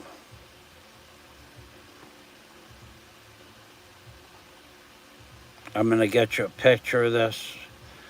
NASA, okay, so here's a satellite. Oh, come on.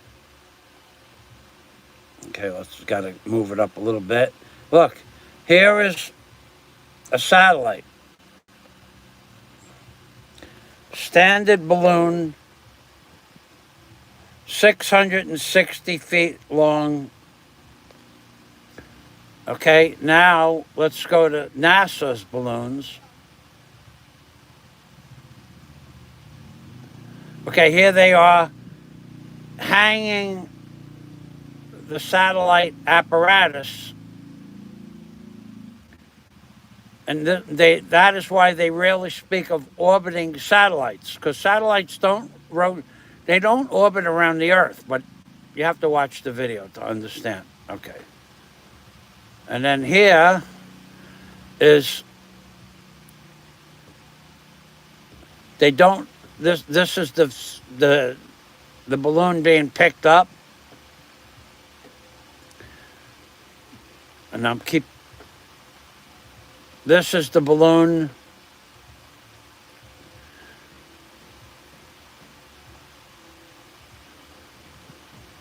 The balloons that NASA uses are typically 440 feet by 400 feet.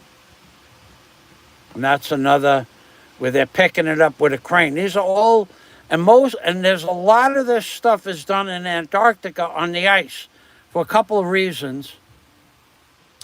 That's where a lot of satellites are, but the ice, it's out of the way where people can't go and watch it happen. Here's a satellite being moved on a truck.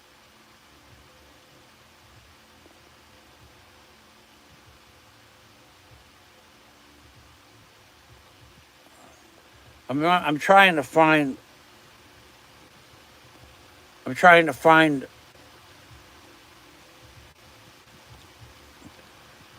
this fella here, this black guy is some sort of scientist as well.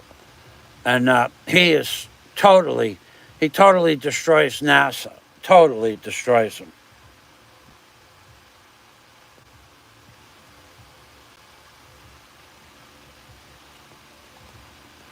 I'll find it. Here we go. Here we are. Right here. That's what I was looking for. Look, here is a balloon. That balloon is 440 feet high and about 400 feet wide once it's fully blown up. And here's the satellite on the bottom being launched. So they do have satellites. None of them are in space. And none of them orbit the Earth. I'll go back to the comments now. All right.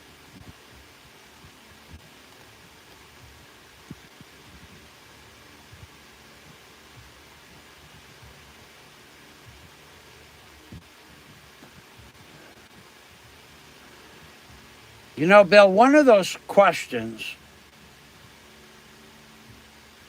some of the questions that people ask is why I can't see the other end of the Earth. Well, you know, in the beginning of this video, I said that most people are dumbing in rocks, and that's true. You can only see 3,000 to 1. That's the ratio. So if you have a square foot object and the background of that object allows you to see it like an orange object and the background is, say, black, right? And it's 1 square foot. The maximum the human eye can see is about 3,000 feet away. So you might be able to see that at 3,000 feet under perfect circumstances, no moisture in the air, and no wind, nothing. But typically, you can see that 1 square foot object at 2,000 feet away, maybe. So if you had something that's 10 feet by 10 feet, well, then you should be able to see that at 1,000 feet away. There's a formula. Like a quarter is about an inch, half a dollar is about an inch. You should be able to see that. It's 1,000 times the diameter of the object you're looking at. So 1 foot, you should be able to see it at 1,000 feet away. But you can't, but that's optimum. So whatever it is, 1,000 times the diameter of the object. So if it's a 3 foot diameter object and everything is right, the colors, you should be able to see it at 3,000 feet. When you're a pilot, or when I learned how to navigate for either pilot training or Coast Guard, those are your limitations for your eyes. Your eyes don't see any further than that. Now with binoculars, yes. So when they set up the buoy system, which I traversed from New York to Florida, and through the intercoastal, and then down through also on the Great Lakes, Lake Michigan, Lake Huron, Lake St. Clair, Lake Erie, and then down through the straits. The buoys are set up so that when you're heading forward, you can see a buoy coming up on you. So then that buoy, you pass that buoy. So you're heading, let's just say you're heading in a straight line. Now you're not going to, now when you turn around and look backwards, you're going to see the buoy. When you turn around and look backwards and you can't see the buoy anymore, and you turn around and look forwards, there's the next buoy. It's all based on how far the human eye can see. They don't put the buoys miles apart because you can't see that far. So they put them based on the distance that the human eye can see them, and then unless there's a turn, and then they mark it differently. Turning buoys, bell buoys, bay buoys, sandbar buoys, wreck buoys, they're all different. There's probably 70 different buoys you got to remember to take the test. But so your line of sight, so when people say, well, how come I can't see something? Well, you can only just see so far. You can only, that no matter what it is, you can only, even if it's a building, you can only see so far. You might be able to see a building at 2 miles, and that's it. You know, where people, well, if the earth is flat, I should know you. The atmosphere, the particles of dust in the atmosphere, the dirt, the moisture, it all stops you from seeing much further than your maximum eyesight will allow you to see. And so those questions where people say, how come I can't see across the ocean? Well, nobody can see across the ocean because moisture coming up from the ocean blocks an image from being seen.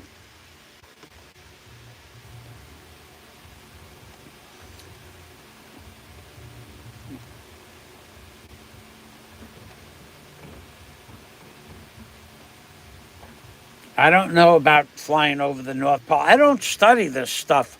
I read this stuff a long time ago. My uncle told me the earth was flat.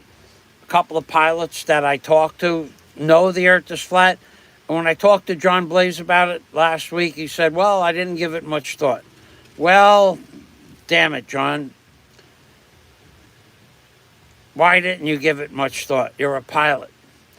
And we'll leave it at that.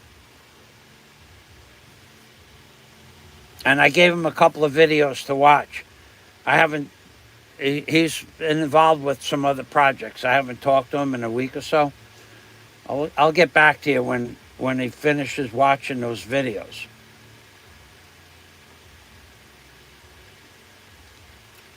I don't know how you could fly around a flat earth, Jack.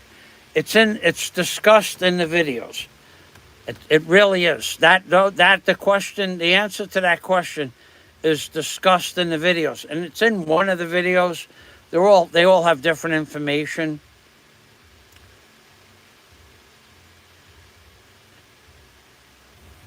At the same time, Jack, you asked me how you could fly around the flat Earth. How can the ocean be flat for 3,500 miles if the Earth is curved? See, you have contradictions on both sides of the argument. There are contradictions. I don't know the answer to your question, but I do know that the sea level, it's level from one ocean to the other, from one continent to the other. So it can't be both. It can't be flat for 3,500 miles and be curved. So the answer to your question, I don't know the answer.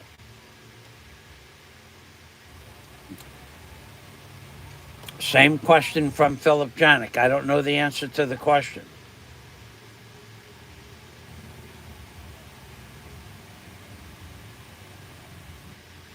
Why does NASA consume the most amount of helium of any other consumer in the world if they're in charge of they don't put up satellites? When the space shuttle used to take off at Cape Canaveral, it didn't go up into space. It never went up into space, ever. Remember, it rolled, it went like this, it rolled, and then it rolled, and then it went parallel to the Earth. And they said the reason that it went parallel to the Earth is so it could build up speed. That's nonsense. I lived 600 miles away from the Cape, 600 miles, and it was still going horizontal across the ocean. Past my house, never did go up. And I could see it for 50 miles coming and 50 miles going. At night, you could hear it, see it. No such thing as going up into space.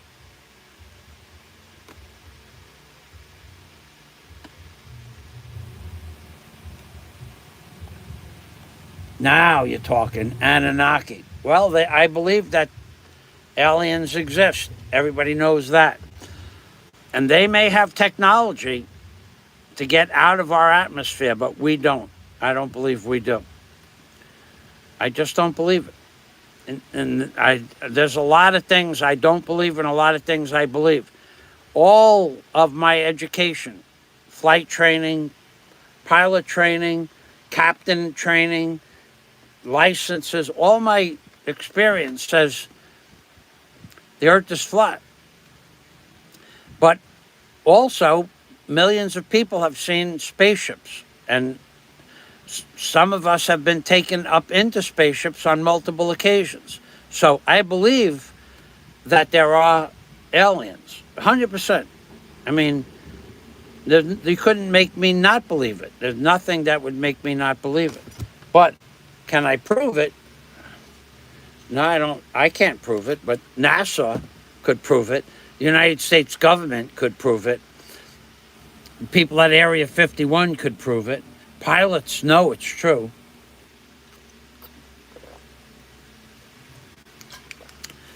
Look at the people that went to the moon in 1969.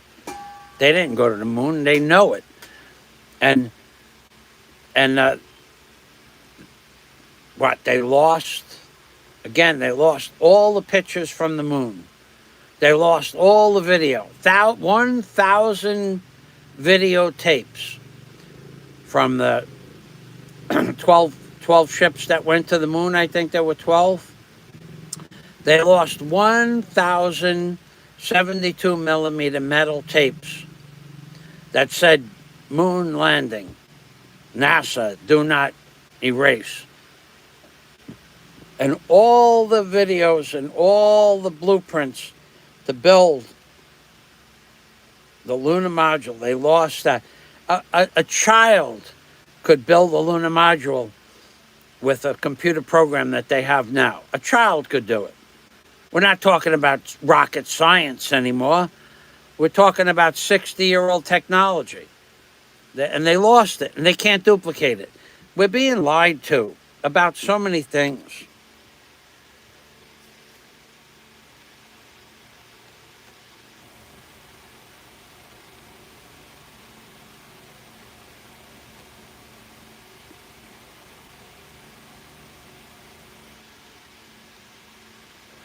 Well.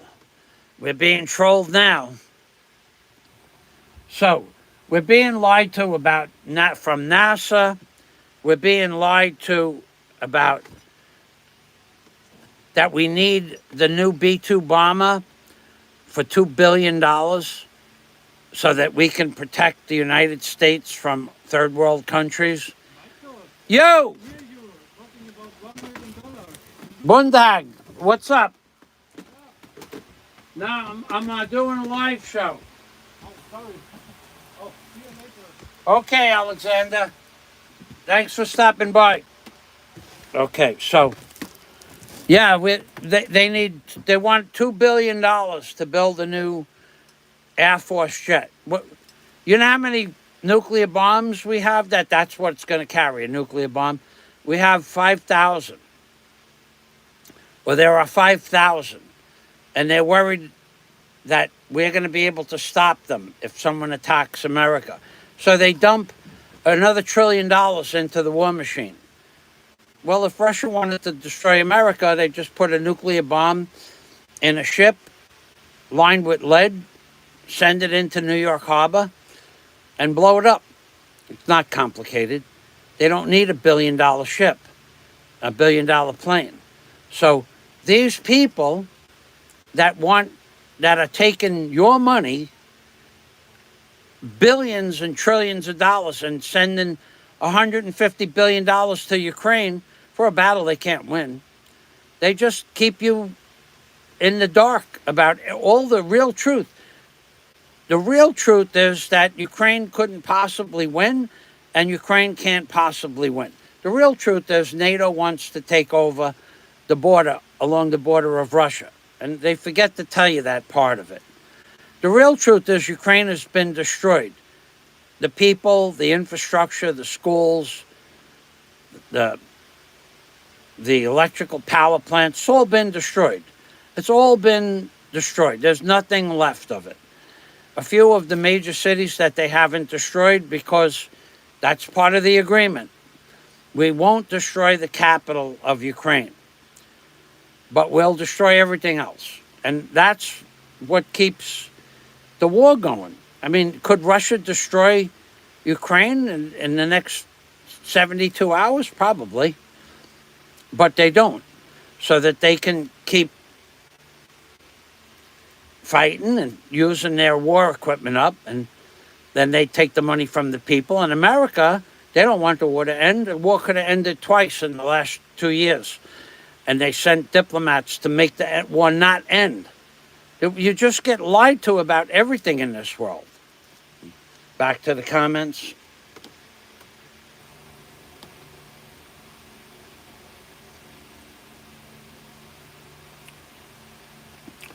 The Majestic 12 proves Eisenhower met with aliens in Florida. That's probably true. I actually believe that. I believe that the United States government has been in contact with aliens since the very beginning. Why wouldn't they be? I mean, I have my reasons why, and my reasons make sense. Unlike some other people who put the aliens want this and they want that. The aliens that do exist, they need resources. Like they may need platinum, they may need copper, they may need gems, they may need gold, they may need metal, they may need aluminum, they may need any one of 100 different alloys that we make, that we produce. How could we possibly know if Alcoa wasn't making an extra 10,000 pounds or million pounds of aluminum and or titanium and then giving it to the aliens? How would we know? We wouldn't know. It would just get shipped off and it would disappear at some site. So they probably use the earth itself as a mining operation, and in return they probably give technology. This is all theory, the technology part, for the super advanced space force that we probably have. We probably have a super advanced space force. But they probably, and it's all probable at this point, but they need food. If they live, they need food. Who knows? They may need certain types of food that we grow here. They need water for sure. Well, we would think they would need water for sure. And maybe they need something that we haven't to use for fuel that they can't manufacture on their ships. I don't know. But there are definitely enough people that have said that spaceships and aliens have been in contact with the government. They have to have some sort of reciprocal deal between the government and the spaceships and the space people. It has to be. It's been in science fiction, it's been a concept for 75 years, but in reality, it's probably true that they need what we have as far as minerals and resources. But who believes that something from another galaxy couldn't just come and take over Earth in a day, in an hour? I believe they could if they wanted to, but they don't. So that's what I believe, and I'm allowed to believe that because you're not going to make me believe otherwise.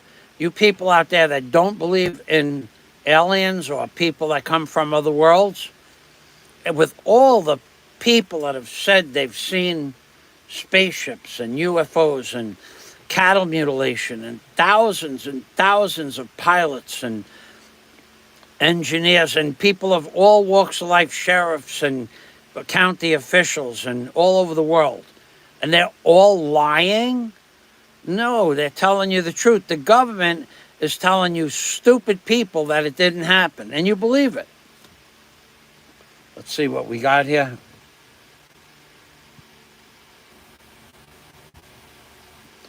Enigma. Oh boy, I think we're getting trolled here. Oh no, maybe not. I watched some of your construction working. You are doing good. I'm a builder myself. So, hey, thanks, Enigma. Yeah, well, I did. I specialized in, well, when I was 17, I started doing kitchens and bathrooms, actually with my uncle since I was about 7. So I've been doing plumbing, tile work, concrete, and electric since I was 7 or 8 years old with my uncle and a friend of mine, a Jewish guy, Irving Klein. And then when I graduated aviation, I got a commercial contractor's license when I was about 19 to do kitchens and bathrooms, handyman work, stuff like that. And I've been doing that. Then I did that for about 9 years. And then I went into deck and dock building when I was about 29. I went into that. And when I was 33, I went into deck and dock building full time. And then when I sold that business, I went into excavation in Florida. So I have a pretty well-rounded background, more than anybody on YouTube when it comes to construction in the Philippine genre, for sure. And I had a 30 by 50 self-propelled crane barge with a Murray and Tagurtha stern drive unit, two 671s into one Murray and Tagurtha stern drive. And I had a 35-ton Loran crane on it. And I ran that from 1988 to 1999 in New York Harbor and Long Island Sound. And then when I sold that, I bought a house in Florida, and I started an excavation company with a backhoe, bobcat, and landscaping business. So thanks for watching my videos. But I have thousands of videos on my Hoodwinked by an Angel channel, Hoodwinked by an Angel. I'll give you that. Then let me go over here and I'll get that channel for you. And you can look at the house I had. You can look at the backhoe, bobcat. I had a backhoe trailer, a small dump truck, stuff like that. I had a lot of equipment. I had a small drill rig. I had three different trenching machines. Oh, I can't do that. Yeah, I could. Where are we here? I had 3 different trenching machines. I had a couple of really nice boats. I'll switch the channel and get you the link. Where is this? Switch channel. I have about 1,000 videos. I built for the fella that owned Bass Boats, BASS Bass Boats, the biggest sporting goods store maybe in the world. I did a lot of work for him. And I built a dolphin pond for him, for his children, actually. Well, it was a dolphin pond, and we expanded it and put a private beach in the pond on his 7-acre property, but he bought the property next door as well. So then he had 14 acres in the most expensive island in the Philippines, Isla Mirada. Okay, so I did some really cool work. I also worked in I worked for the county of Monroe for the school system, putting in drainage in their school system. If they needed a contractor, I would bid on that. And I got a few jobs in Marathon.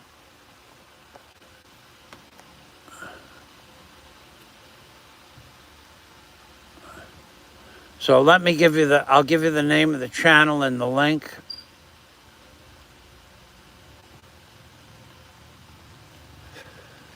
I worked for the Hess gas stations as well. If they were putting in a new tank in what we call the upper keys, or a new gas line, or they had to remove an old tank, I could bid on those jobs.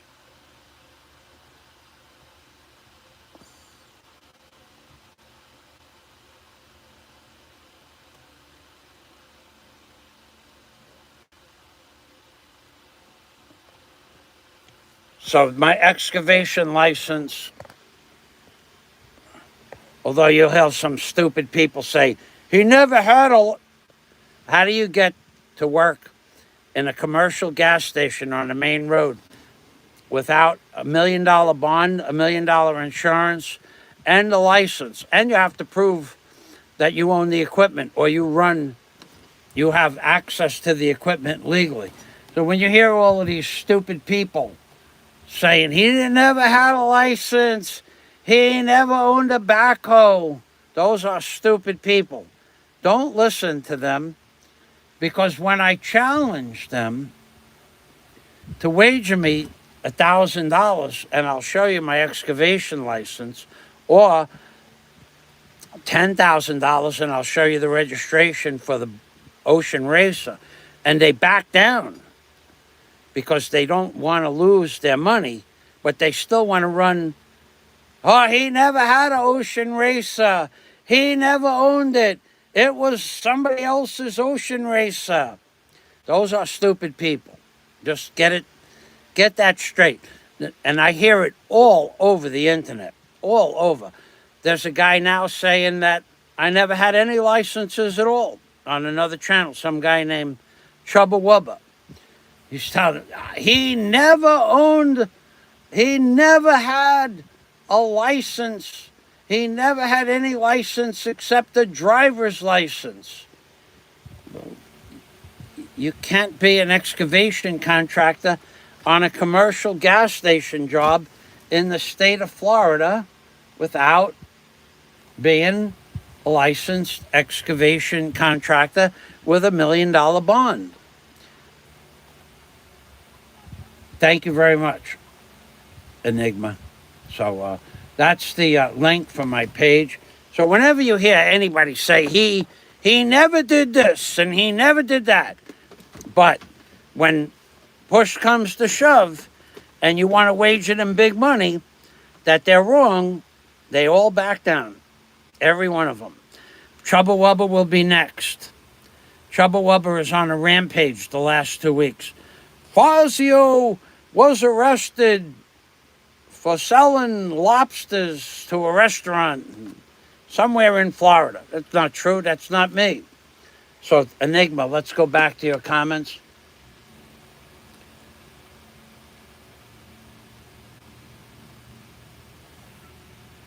Okay. Let's see.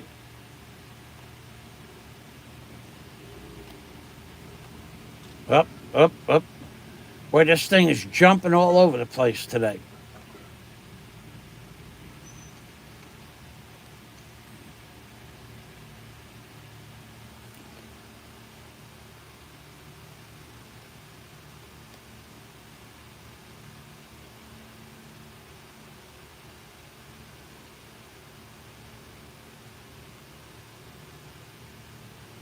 Okay, so Philip Janik says they definitely need buckwheat and barley. Yeah, they need food. The aliens probably need some kind of food that we have. I mean, you think about it. If you're on a boat and you travel to a distant island, you need to resupply. And these people may or may not be coming from very long journeys. They need certain things. They're going to need supplies. Now, maybe they could, I don't know. I mean, I really don't know. I believe they work with the government to get what they need. And the government could buy, who knows? The government could buy a million bushels of wheat, as Philip Janik says. And they bring it on a ship to South Pole, the Antarctica. And they leave it there. And the aliens come and pick it up. Or they just offload it from the ship to the aliens. And everybody's in on it. that they need supplies, we give them supplies, and if we didn't give it to them, they would take it. Nothing that we could do to stop them. So anybody who says they don't believe in UFOs or believe in, I believe in UFOs. I don't believe we went to space or the moon, but I believe not in a tin can made out of aluminum.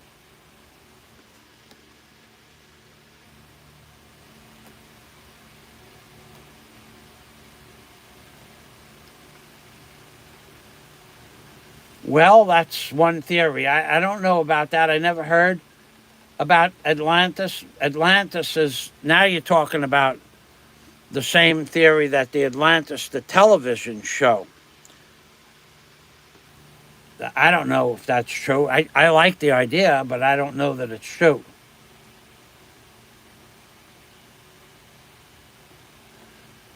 Yes, Enigma. I have an A&P airframe and power plant jet mechanics license.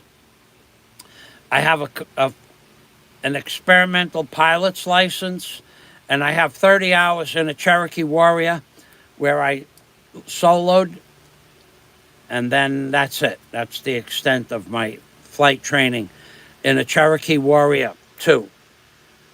And I have an A&P license that's still current. Could use it. I could use it here in the Philippines. I would just have to be upgraded, but I don't want to work at the airports here. The closest airport is in, well, at the time it was in Cebu, and they were paying mechanics, A&P jet mechanics, they were paying us for, if I wanted to be a jet mechanic, $8 an hour to be a jet mechanic in Cebu. And I could have gotten a job in Cebu when I got here in 2014, but I don't want to do that. Because it's, the traffic to get to the airport is like an hour and a half, and just wasn't something I wanted to do anymore. I didn't want to be a jet mechanic. I didn't want to work on the garbage that they have here. They have, oh God, they have, when I went and got interviewed for the job, no, I couldn't work under the conditions that they work with here. Probably got a lot better since then, but no way could I work. After working in Fairchild Industries and seeing what a real setup is for really, a real aircraft hangar and aviation industry, here, no safety equipment. It was a joke. Well, I didn't want to do it anyway. I didn't want to work.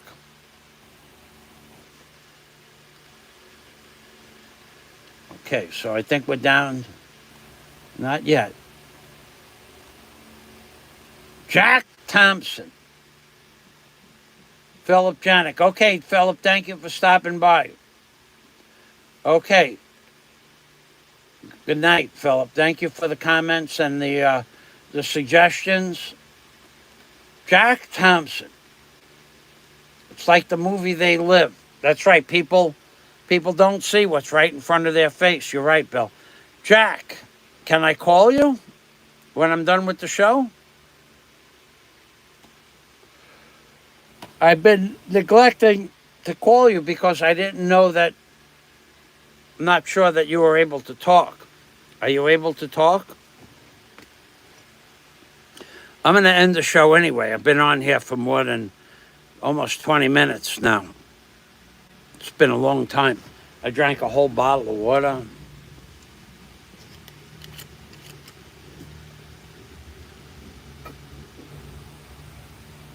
Two bottles of water. All right, so then, ladies and gentlemen, I'm going to say thank you to Jim Alver. Thank you very much, Jim. Salamat. Thank you to the friend that sent me the water shoes. I have them on now, and they got to stretch a little bit because my foot is a little swollen from sitting down.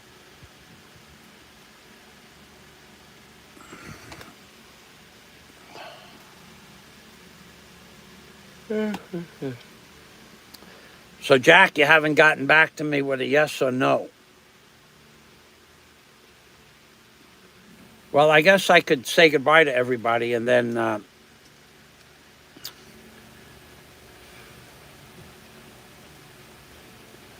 I could call you up. I guess I'm not waking you up if you just left a comment.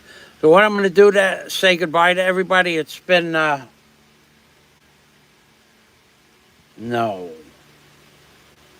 4.5 hours. Bill, I had planned on calling you today, but if Jack doesn't answer the phone, I'll definitely give you a call. And the leg healing up really nice with the product that you sent me, the green clay. I got to put more on later after I take a bath. But yeah, that's working out well. Bill sent me a product called green clay.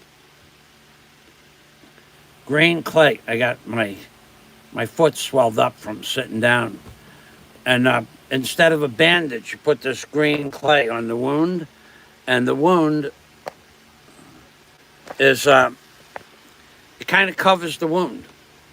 So, and instead of a bandage that takes a lot of bandage material and special tape, the clay covers it and it actually protects it from the water. Even you walk in the water, it protects it from.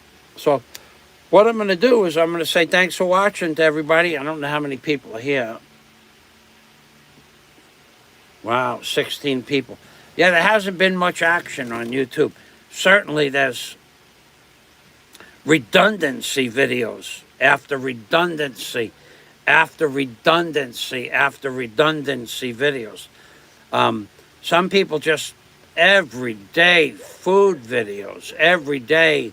How much does a hotel room cost? Every day, the cost of living in the Philippines. Every day, there's so many redundancy videos. Just totally worthless stuff. I mean, I probably could do a video walking around. The only thing I can tell you about the cost of living in the Philippines is that food, the food that I eat, the pork from, say, 5 years ago, the pork was 150 pesos a kilo.